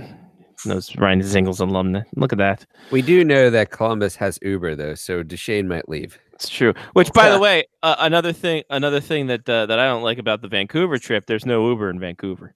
It rhymes. There you go. No Uber in Vancouver. I think you just get high and just walk around until you find the nearest Japa dog. Well, we do that everywhere in Canada now. Whoa, you can't say that. You can't say that. First with the bagels in Long Island. Jesus Christ. It's a food place. All you need is root beer and strippers. Yeah, I know. My God. What is it called? Japa dog. See, that's still very racist. I don't know. Japanese style hot dog. Yeah. Yeah. I'll be. I'll be damned. No, I was with you on that, John. Yeah. Yeah, I know what you're talking about. Jabba. Well, come on. It's self-explanatory. It's in the name. God. What is a Japanese style dog? Can you let me know, Scotty? It's got teriyaki sauce, mayo, and seaweed. It's as disgusting as it sounds. Yeah. It's terrible. They got the Hold on, this is a hot dog with teriyaki sauce. Yeah. Seaweed, and what was the other thing? Spicy mayo? And no, just regular mayo. How do you put regular mayo on that? That's disgusting. It's a squeeze bottle. At least put spicy mayo on it. Can you do that again, Sky, so we can squeeze? So Isolate that.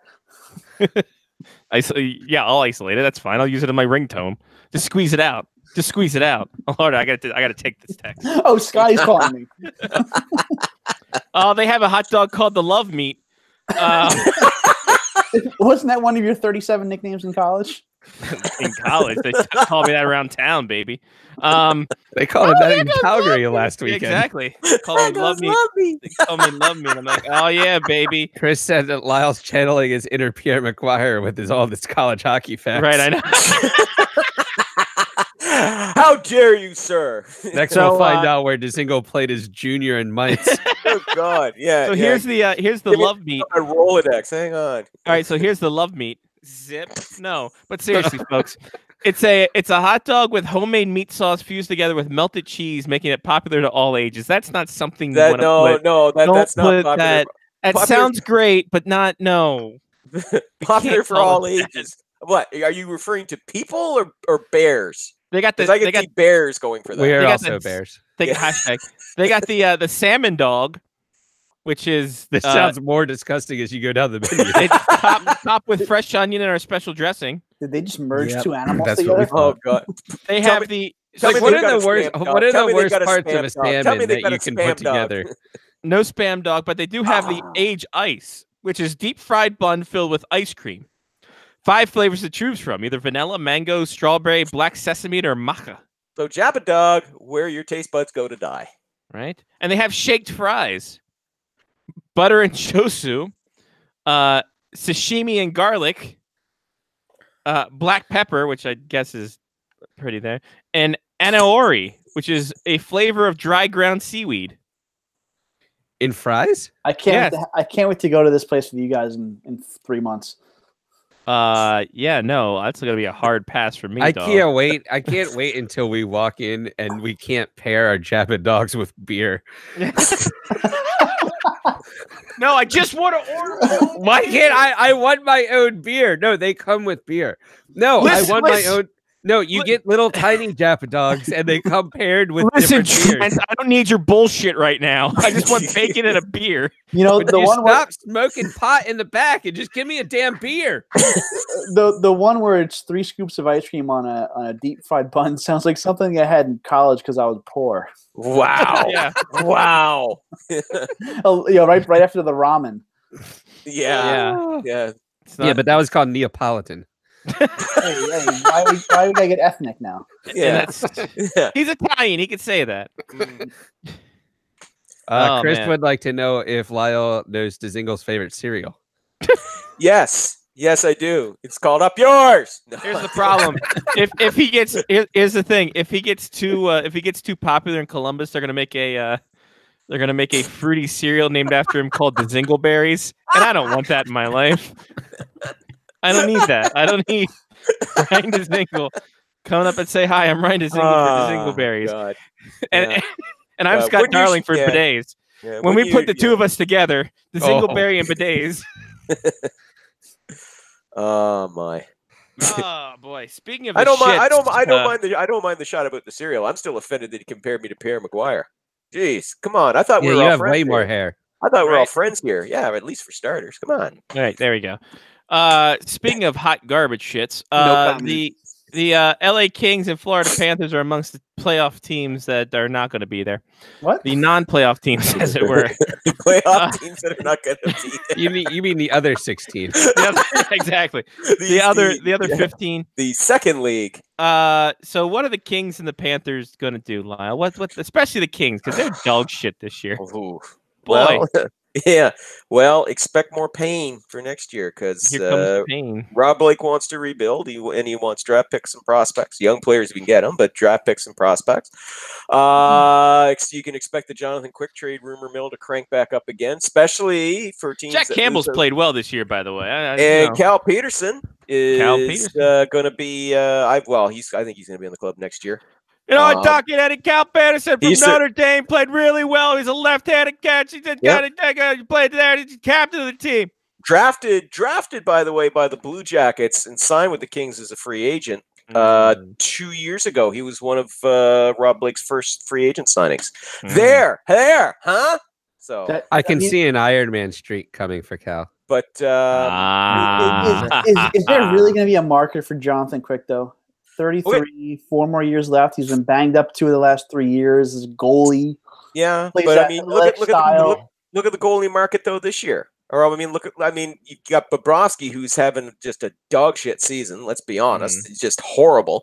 Yeah, maybe it's because he's petulant and unhappy in Columbus, and he'll regain Petulant is such a great word. isn't it though? I love it. Yeah, but that's because it aptly describes the way he is. When you say petulant, you can see somebody sitting there like, "Oh, I don't It's like true. your." Yeah, Like My Hudson. and that's pretty much the way. Mark shows up. Damn, son. There's the He's thing. sitting right there. That's how you look when you think I'm going to show up. And Which Patanzo is it? My Not the God. good one. That's my favorite game. yeah, he never comes. But, Looking back all those years, it's so good that I showed up first.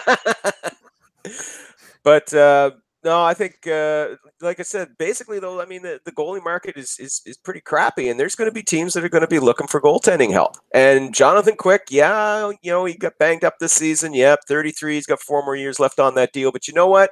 If the Kings can unload that, pick up and they can move him because he lacks any kind of trade protection. So away you go. You can send him anywhere you want. If they pick up part of that $5.8 million cap hit, maybe if you pick up $2 million of it, because I'm sure that they would probably prefer having $2 million sitting there on their books than 5.8 using it up.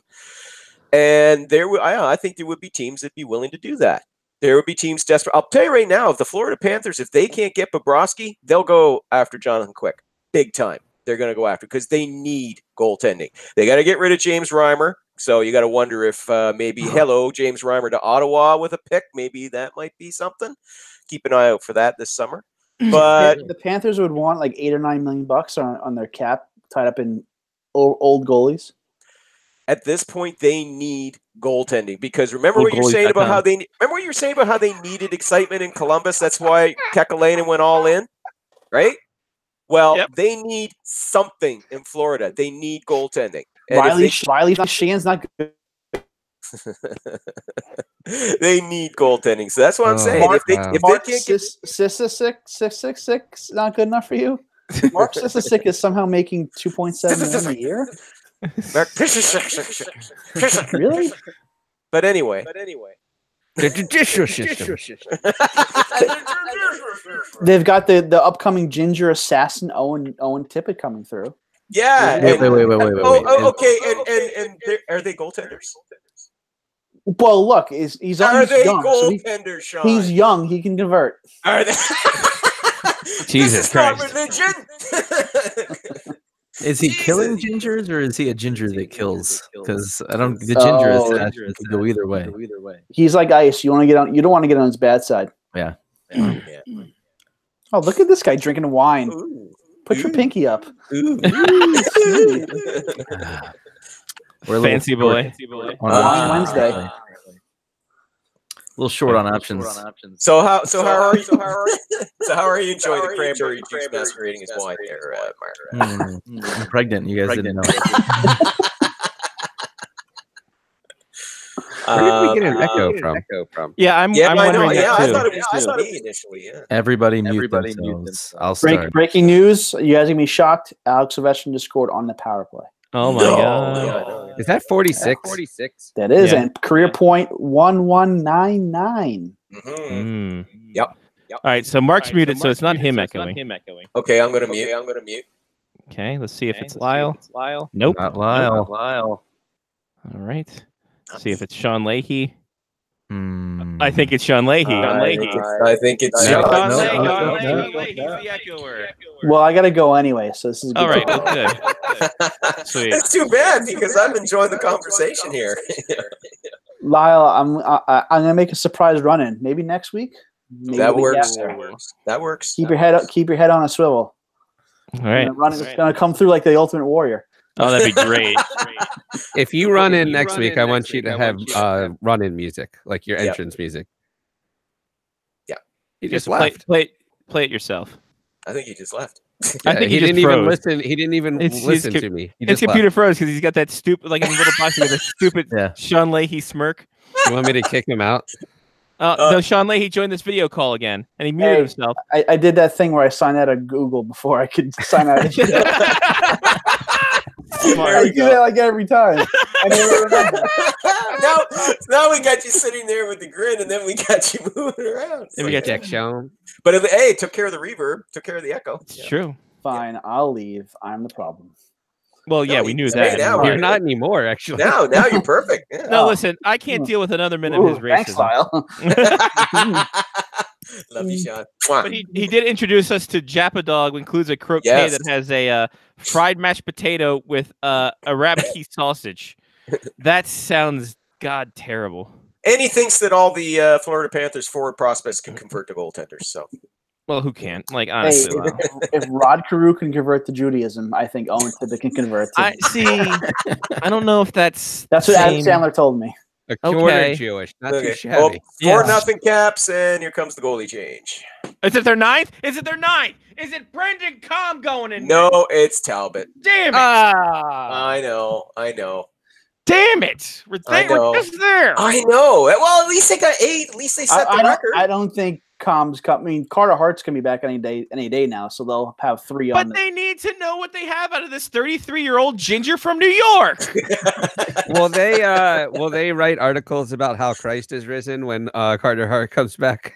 Yes, obviously. They I might. hope so. It is Easter time, by the way. Lent. Well, that Easter- is true. It Easter's was on my at- birthday. this year. Okay, when is Easter this year? My birthday, Is it in March? It's Stupid. Sean's birthday. April which is- 21. Oh, April it's 21. late Easter this year. Oh, Yeah. Wow. It's a Well, today Easter. is Ash Wednesday. Yes, today is Ash Wednesday. That's correct. Hope you all got your Was back. yesterday Shrove Tuesday? Yes. No, yesterday was Fat Mardi Tuesday. Gras. Yeah, it was Mardi Gras. Tomorrow's Thirsty Thursday. There we go. Tuesday is Yeah. always, no, tomorrow's And then Taco Thursday. Friday is McFish sandwich day. Oh, McFish sandwich day. The McFish is back. I thought it was It's Lent. karaoke night was Friday. No. No, that's ladies' night. Oh, okay. In Vancouver, it could be. Well, in Vancouver, in Vancouver, in get both. Vancouver, it's just called a night. What am I saying? Mark's not coming anyway. It doesn't matter.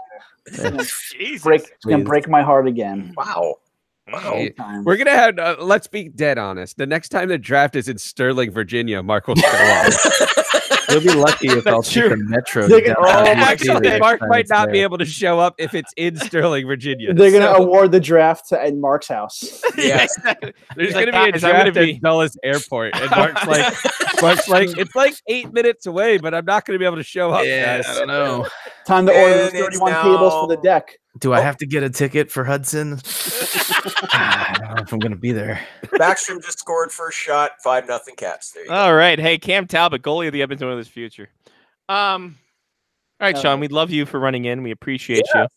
Talk Uh, to you again. I'm just going to keep blind copying Leahy on the show until he shows up you. Just again. copy him. Like, it's, Yeah. It'll be a surprise, kids. Hey, Sean it's Leahy a blind might be on copy the to show. everybody. You'll never know. I'll just blind copy everyone from now on, and who knows who's going to Who knows show who'll up. show up? We can only have 9 people on a time for up to 8 hours. So, That's like, fine. I only know 9 people. So one of these days we should do an 8-hour show. See how Uh, Rick taps us out at. I yeah, need a lot of speaking of tapping out, we're gonna have to take turns. Yeah.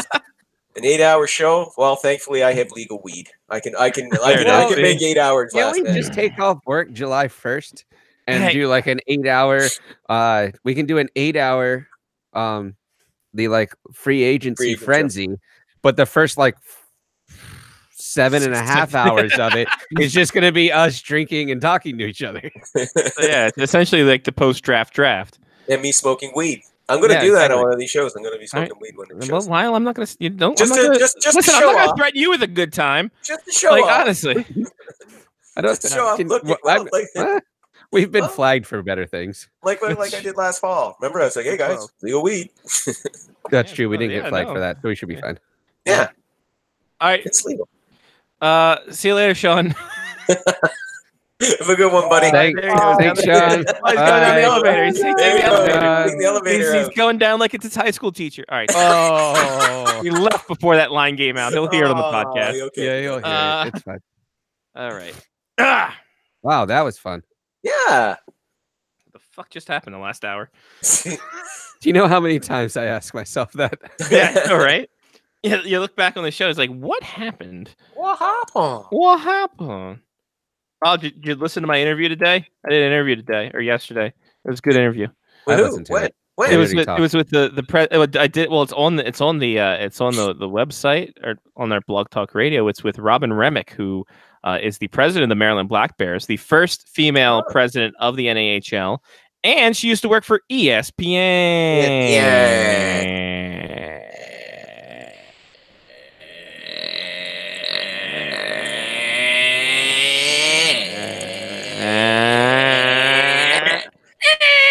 Anyway, Why did this turn into like a cheap motorcycle?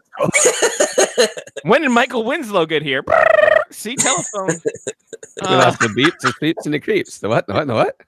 Who did what with the where now? Yes. Yes. Chicken soup. Lyle, do we have any bag of fun stuff that you want to get out while I tally up the pick'em segment here for a second? You got anything to talk about? You got anything on your mind? You got anything? You want to stretch out the pick'em on segment? your mind? Well, I have to do the. I forget that I forget to tally shit up, and that's really on me. Yeah. I'm just disgusted with the Ottawa Senators. Not with the players so much. Not the players at all, really. Just with Eugene Melnyk. I mean, is there a point in time where the NHL says enough? Is there a time where they say it's enough? I think we saw enough of the New York Islanders over the last 30 years to know that there's never a time that they will say can enough. they?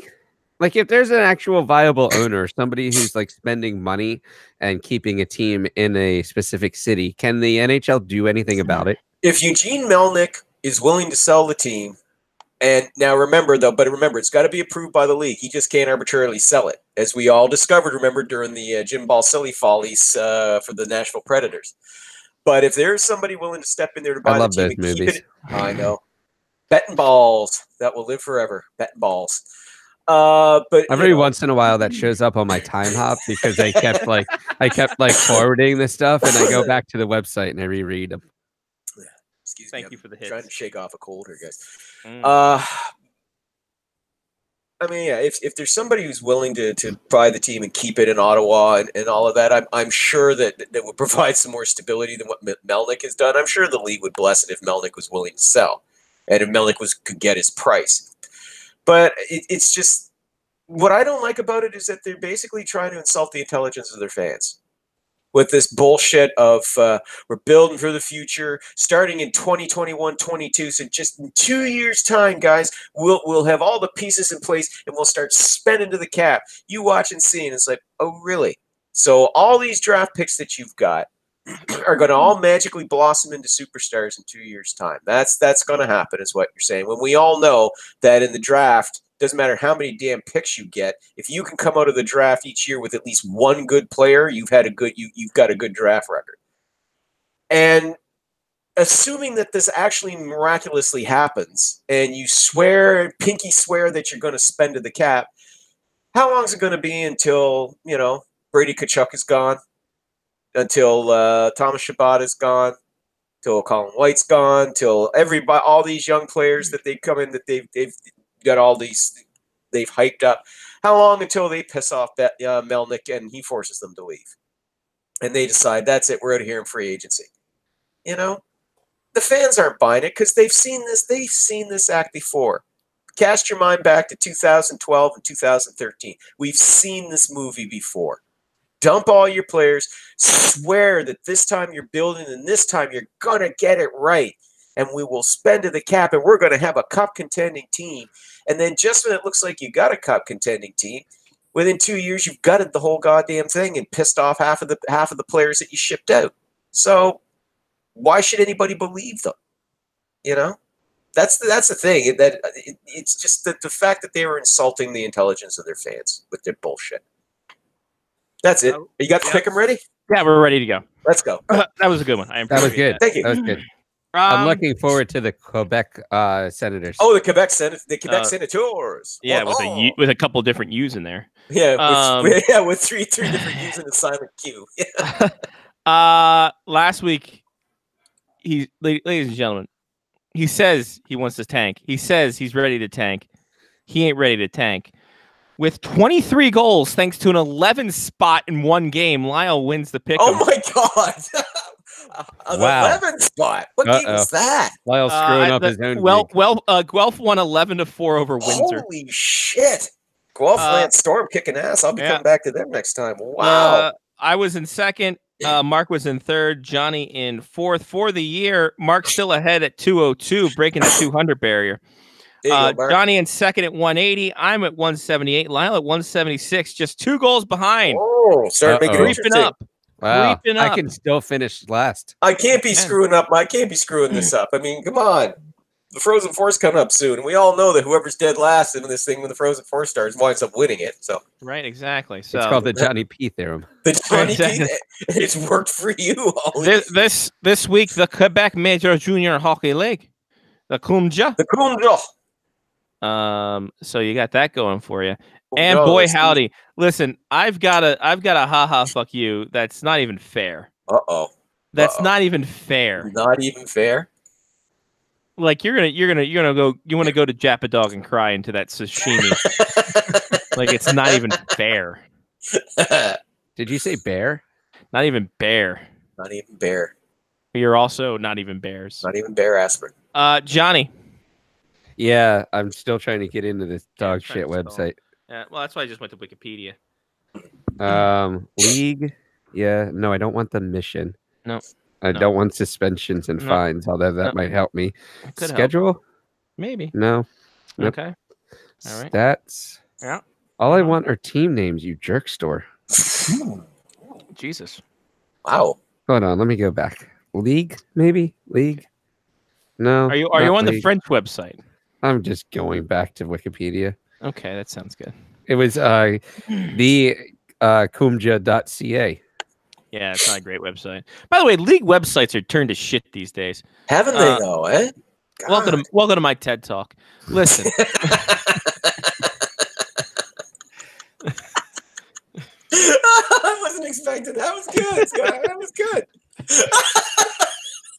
I think Lyle got a little bit of the Satan's lettuce before the I told you. Not yet. I told you I'm still fighting off a cold, but that really hit me. The cold drugs. Yeah. I'm gonna go with the Victoriaville Tigres. The Tigre masks. Well done. Victoriaville. I like it. Mark. Let's see here. We're doing the Kumja. Sure are, buddy. I feel like I've used a lot of the same material, but nobody remembers, especially not me. So there you go. Let's see here. I'm gonna go with the Moncton Wildcats, coached by Darren. Are you ready to rumble? Rumble, young man, rumble. Yeah. I just didn't have it in me today. That's fine. It's all right. I am going to go with the Charlottetown Islanders. Oh, you would. That's okay. Because I'm sticking with my wrestling team and I'm tanking. So I'm going with tanking for less. I'm going with the Acadie Bathurst Titantron. That's my wrestling team. Keeping up with the Titantron. So just pronounced Teton, but whatever. I thought for sure you were going to go for the Chicoutimi Ico Pro. That was my fault on that one. For thinking that one. You would've... Thank you for reminding me. I'm going to stick with that next time around. We do. Why would you stick with the Ico Pro? Why not? Why not? Why not? Why not? Hey, why not? Why not? There? I got great results. Why not, Pop? All right, I'm trying to find an alternative. I'm trying to find a healthy alternative for us, because I admittedly, not fair what I'm trying to do to you bastards. What are you trying to do? Well, I'm trying to expand the mind, expand the horizon. That's not legal of your roster mind. It's only legal here in Canada. Sorry, dude. Listen, I just got to drive up a couple feet. It's fine. It's perfectly fine. Are we going with the? As long as you have a prescription for it, it's all good. Are we going with the English Hockey League? Theo Fleury playing on the Belfast Giants. Oh, that could have been great. I will give you two options. option 1 and option 2. That's how it works. Oh, interesting. I picked last week. Somebody else picks. All right, Mark, you start. Option 1. Johnny, 2. Lyle's the tiebreaker. Oh, I hate you guys. I hate you so very, very much. God damn it! See, Sean Fine, Leahy 2. left early. 2. Number 2. 2. You guys spared yourself a 1996 matchup between the Phoenix Coyotes and Calgary Flames. Oh my god. Oof. Okay, But you got yourself a what fresh hell matchup- are we into instead? Of February 17th, 2004. Okay. Okay. It was an interesting time. Huh? One team on the high, one team on the low. Now the roles are reversed. One team, the other team that was on the low is now on the high and the high and on the low. Okay. The Washington Capitals Uh-huh. take on the Ottawa Senators. February 17th, 2004. We're talking last year before the big lockouts. Well, you guys should do pretty good on the Capital one here. I think. No, I don't think he Senator will. one. Oh, Nope. no, Nope. they won't. Oh, they were that bad, were they? Oh, So Yes. everybody's doing a big run on it's a run on Senators. on Senators Yes. tonight. Uh-huh. Oh, well, because I seem to recall the last time when we did the Senators back around that era, we all did pretty damn good. So Of I Senators. think we named almost the entire roster. Kind of. Yeah. So let's start it off as we always do with Mark with the C.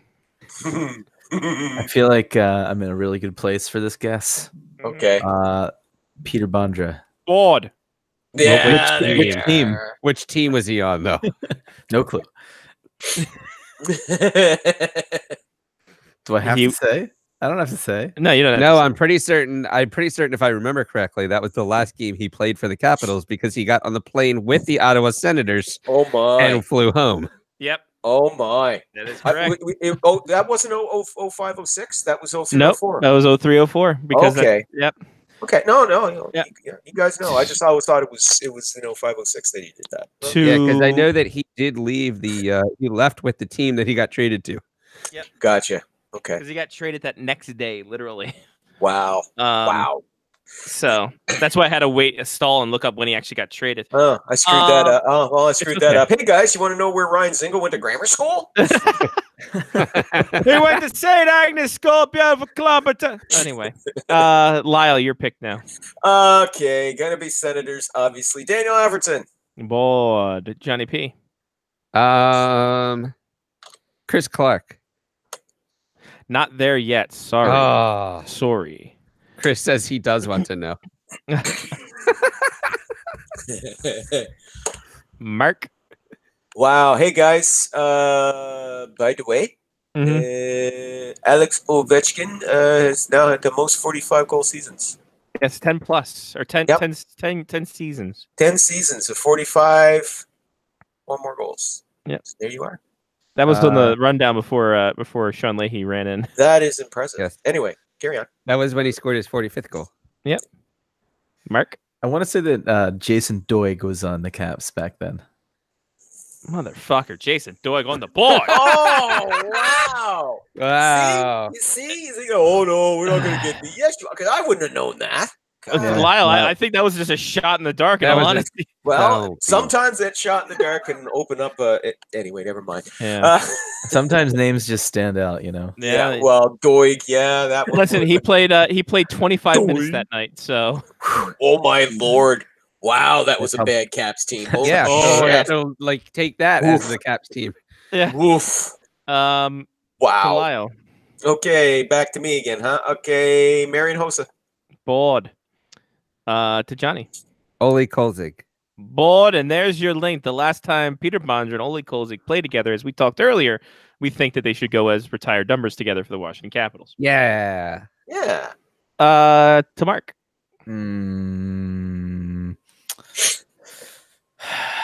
Dinas Zubris.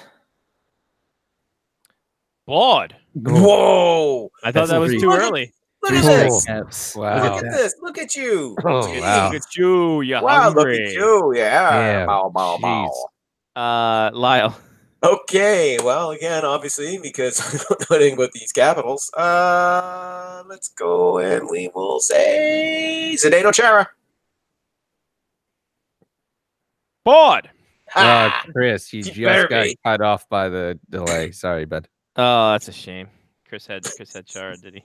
Yeah, he typed it in literally as Lyle was saying it. Yeah. Yep. Ty goes to the runner. That's Ty me. does. That's it. Okay. Ty goes to the person on video. Yeah, exactly.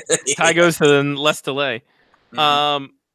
All right, that goes to Johnny now. AJ would like to go with Marty Havlat. Board. I'll go with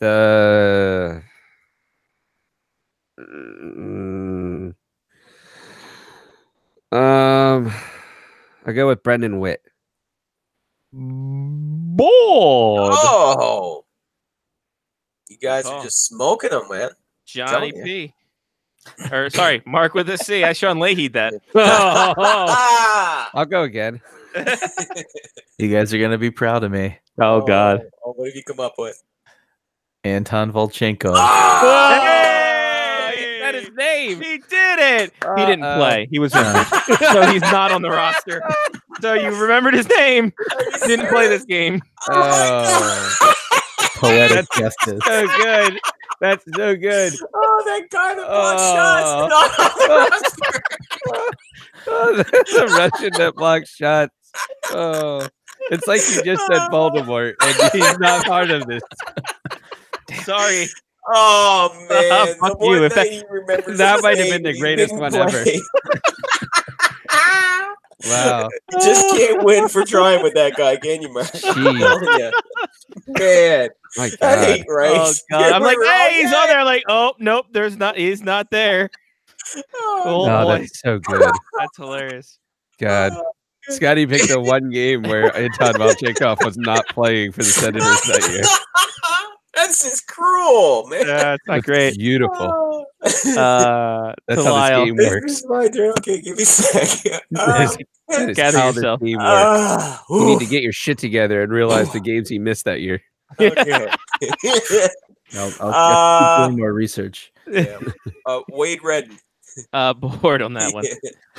To Johnny. Wow. I'm gonna have to think of more caps at some point, but I'm gonna go with Chris Phillips. Bored. Nice. There you go. To Mark. What the hell was that kid's name? Is it 4 letters? Here's the thing. He started with the thing. Start with the thing. I can't, it's something inside of me. Something inside of me makes me. Is it a feeling? You know what? I could have been this could have been because I played NHL 2004 and I traded for him, and I have no clue why I would have. But was Jason Woolley ever on the Caps? And was this around this time? He was on the Caps, but this was well after his time. Oh, okay, it might have been NHL. It was 94. 94. All right, Yeah. fair enough. Good try though. Yeah. I like the name. Points for remembering Jason Woolley as a Cap. But not on this show. It's on another show. Called Wrong Answers Don't Mean a Thing. Lyle, your turn. Jason Spezza. Oh, Rookie of the Year, Jason Spezza. Rookie of the Year nominee. Rookie of the Year eligible, Jason Spezza's on the board. To Johnny. Eddie would like to bring up John Truce. It's great to bring him up. That 91 thing was great. He's not It's on a the beautiful team, thing to bring up John Truce. Yes, it's always a great thing. He's a great guy. Not on this board though. Oh. I love the retro aspect to Eddie's answers though. I'm not gonna lie. Yes. Yeah. I agree great. completely. Definite retro vibe there. I agree. I like how Eddie just brings up people that plays. That's fine. It's fine He's by like, me, man. I Hey, like there this they guy. go. And no, I'm not gonna lie. I get to that point at some point. I'm like, I know this guy played for the Capitals at some point over their 40 years. So fuck it. I'm gonna say it. Yeah. All right. So 2004, February I feel 17th. like this was late in the season. But I'm gonna go with Jaromir Jagr. Yeah, no, he didn't play until, or he got traded in January. I want to say. That's what I thought. I thought he Yeah. got traded earlier that year. Yeah. All right, to Mark. Jeff Halpern. Board. Oh, look. That's at- good. Geez, you That's guys a are good one. Crushing Yeah, them. that's a great Good one Crap. right there. Great one, Mark. Yep. Jeff Yeah. Alpert. Your captain. To Lyle, yes, he was. Oh, Captain. you're Captain. Chris Phillips was said, correct? That is correct. Yes, Okay. I said I believe Chris Neal has not been said. You are right, and it. he was on the board. That was the next one. There we go. To Damn Johnny. it. Johnny had his pick. So Chris would like to have he wants to bring up James Neal. And James Neal. Okay. yeah, Nope. yeah. And Eddie would like to thank us for politely calling him an old fart. Hey, listen, John. We got two guys over here above 40, and all of us are above 35. So We all remember every person that you've talked about. exactly, we fond memories too.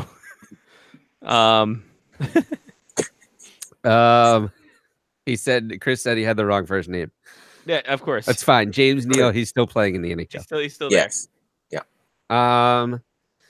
So I'm gonna go with Mhm. actually we've only named one goalie, right? Yes. And you named him. Yeah. Patrick Lalime. No, sir. Oh. Wait, he didn't play that game, right? He didn't play that game. He was still on Yeah. the team. He was taking Okay. a rest day because it was the freaking the Caps at this point were 17. They were 18-32 and 7-2. So Already beat that record. yeah. I can't think of any To of these Mark. guys. God. Matt Pettinger. Board. Jesus. Nice. Mark knows his shitty Eric He Caps. knows That his reminds shitty me of Eric another Caps. person. Wow. Yes. All right, to Lyle. I'm gonna bring up a guy that used to be Bruce Garriock's favorite senator to be traded. Radek Bonk. Nope. Ah, Not on this team. first miss. All right. Good guess though. I like That's a good guess. To Johnny. AJ would like to bring up Andreas Dackel. No, sir. And I'm going to have to go because Mark went with one Matt. I'm going to have to go with Matt Bradley. Nope. Too early. I thought that they came in pairs. No. Well, yeah, no. Mark. Everyone knew you were going with that. I don't know what to do off the ice, but I mean, it's not like anybody has his cell phone number. I don't know why this guy's name keeps coming to my head. He may still be playing in the league for all I know. Okay. Vaclav Vrata. Wow, what a pull, but no. Oh. Was he on the? He would have been on the Senators. He would have been on the at some Senators. point, That's a right? hell of a pull. Okay. Or no, because he was still with the Sabres. They got him at the deadline of this year, I do believe. Because they traded with the Sabres for somebody. Because I remember he was in the 04 playoff run that they got eliminated in the first round. So there's that. To Lyle. Starting to run out of senators here. Mike Fisher. Ooh. Getting a lot of injured guys, man. He was on this team, but he was injured. Darn. AJ would like to go with the strongest man in the NHL, Magnus Arvidsson. Nope. Not on this team. And A lot of near misses here. and Eddie wants to go with Sheldon Klassengager. Who? What? I don't know. I just wanted to say that. Okay, cool. Great pull, I guess. I kind of want to Google this, but I feel like a porn website's going to show up. Do it. You Do cussing it. got me. Yeah, it's like a thing you're not supposed to Google on your. I'll just use the private on Use Google incognito. on Chrome.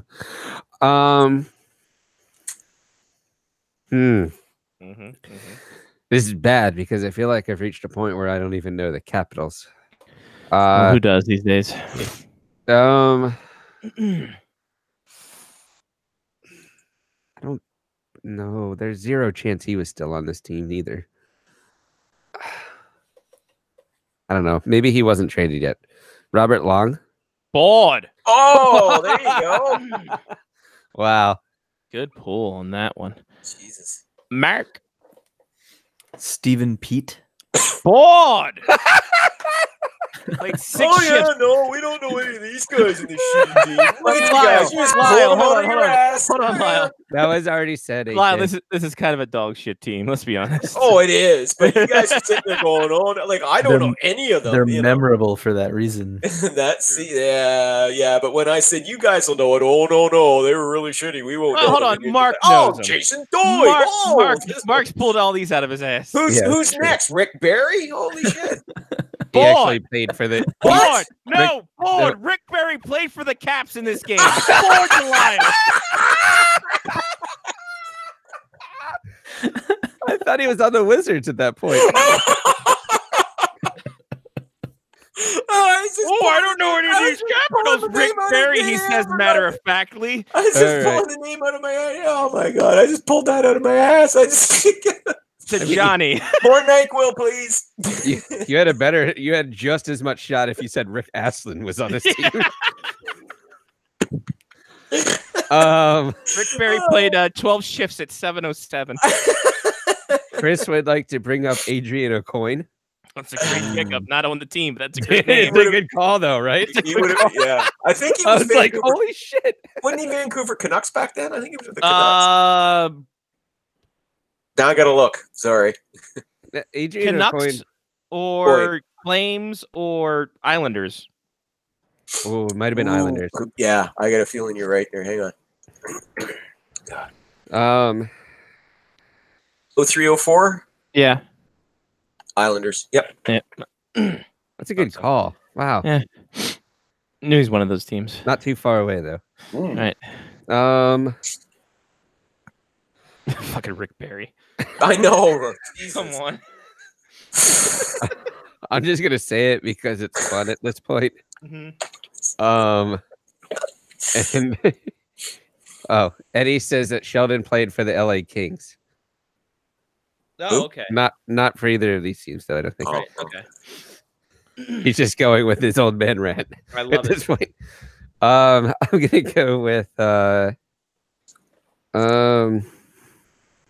gonna go with Chris Beach. No, sir. Sorry.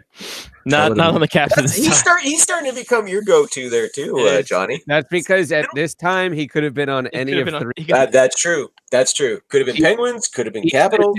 Dimitri Kristich. That's true. Let's go with a last call on this one. Yeah. Last call around the horn. Mark. Chris Beach 2.0. Chris Burke. Chris Bork. Nope. Too early for that. Too early for Chris Bork. Lyle, who are you gonna pull out of your ass this time? Brian Never gonna Smolinski. give you up. Never gonna let you down. What was that, Lyle? Brian Smolinski. Board. Brian Smolinski on the That was board. and that's why I'm glad you called last call. Yep. 'Cause that was my last senator. That was it. Johnny. Nice work. AJ is gonna go with Ray Emery. Nope.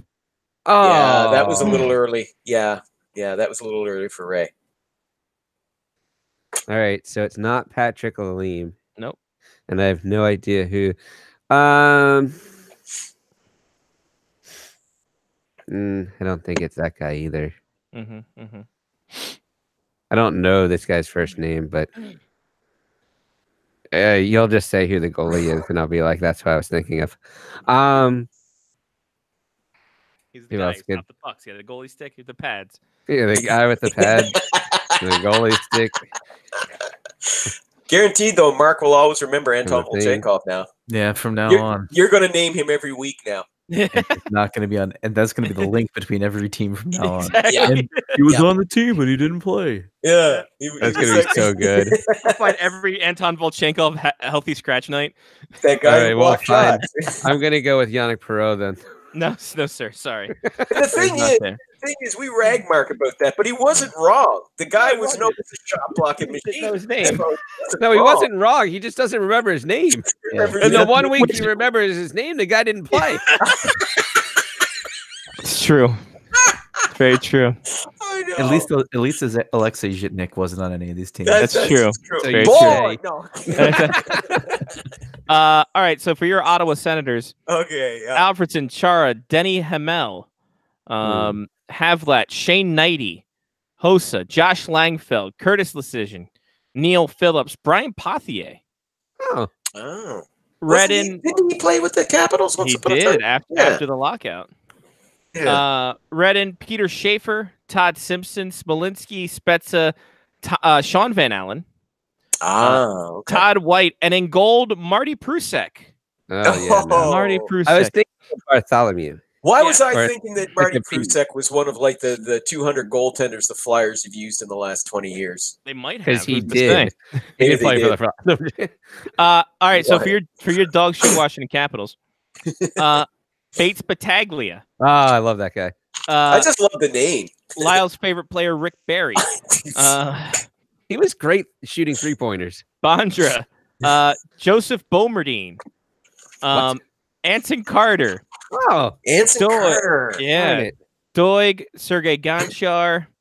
Gonchar. Did you Did guys anybody see say? I don't think anyone No. said No Gonchar. Nobody no one said said it. Gonchar. Wow. That's fine. Mike Grief. When he see, I didn't remember if Mike Greer was on that team. Yeah. Halpern Lang, Pete Pettinger, Todd Roloff, Todd Roloff. Darcy Verreau, What? Trent Whitfield, Right. Brian Wilsey, Witt and Zubris, Man. and Oli Kolzig and net. Wow. Rick Wow. Astley was on the team. Oh my God. When Joseph Bomerdine and Jason Doig are both logging 25 minutes a night on the blue line, you know you have a shit team. Wow. I feel sorry for guys like Gonchar and Kolzig. Holy Yeah. They were shit. traded. It was fine. They still cash the paycheck, Lyle. I don't feel too bad for them. Yeah, still. Yeah, but losing sucks, man. I mean, listen, hey, ask Connor McDavid and Jack Eichel. They're cashing, pretty hefty paychecks, and they're hating it right now. So there Sure. you go. Well, if I was in Edmonton and Buffalo, I probably wouldn't be too fond of it either. I like Buffalo. Buffalo's half of Buffalo. The good half. The good half. Good half. Hey! The nuclear Holocaust Buffalo is not without its charm. you know? Sure. Yeah, it'll be Oh. built up again. I mean, if as long as you're out of there before dark and the chuds come out of the sewers, you're fine. Right, Fine. right. Totally Well, fine. Lyle, if all you think about is the pimps and the chuds, you're gonna have a bad time. That was a weird version of West Side Story that I did not see. Right? Very weird. It's kind of a bad. Oh boy. Was that the Buffalo Side Story? Yeah. Buffalo Side Story. The pimps and the chuds. Pimps and the chuds. Lyle, it's been real. It's been fun. It's been real fun. Thank you. When you're a pimp for life. Oh, sorry. Yeah, that's the Godfather theme song.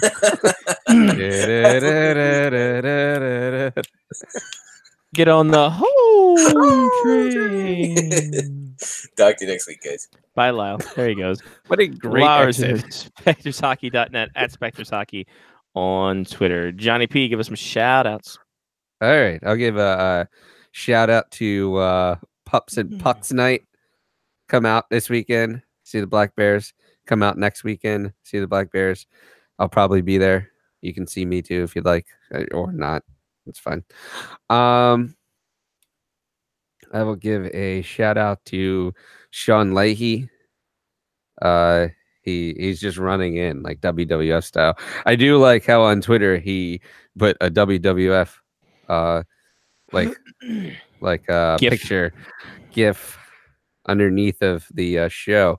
I mean, we should have known that he was coming in. I just didn't know when. Just don't know when he pops in there.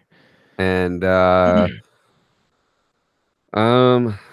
give a shout out to John Tavares Appreciation Night. There you go. Yeah, everyone loves to be appreciated. Hell yeah. All right. Mark. Shout out to Cooper's Hawk Pinot Noir. Nice. It's empty now.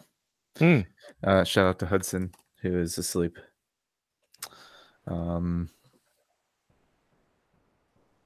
Shout out to Lamp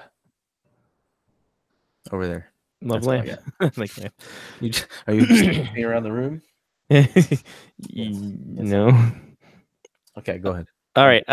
Shout out to Robin Remick of the Maryland Black Bears. That podcast is up on the Blog Talk Radio side, and if you're subscribed to iTunes, you should already download it. Fun time. Hopefully, I can register this, and we'll get more. Once the Patreon money clears, I'll get the recording thing, and we'll do more interviews. We have the access to now, so thumbs up. Which is something I was missing in the whole entire time. Just like the scarecrow. Don't know what that meant. Shout out to snow coming this weekend, because why not? Sure, more snow. The hell with it. Shout out to big cases over here. Big Oyo induced shelving units, because why the hell not? Just buy a giant shelving unit, Scott. Just buy a custom shelving unit for all your Oyos, and you have a second one to build this weekend. You're the best, Bellows. That's it. That's all. I got nothing else to say. Ladies and gentlemen, thank you for joining us. For Johnny P. Mark with a C, I'm Scotty Watts. Take care of yourself and someone else. This has been Face Off Hockey Show on the Face Off Hockey Show Media Faction, part of Blog Talk Radio, twitter.com/FOHS Radio, facebook.com/FOHS Radio, and that's where you can get information on how to get your Black Bears players, pictures, fun stuff, at least the parents of the billets and the players themselves. Everyone else can screw. Till we talk to you guys next week. Peace. Found. When you don't have wings, it's impossible to fly.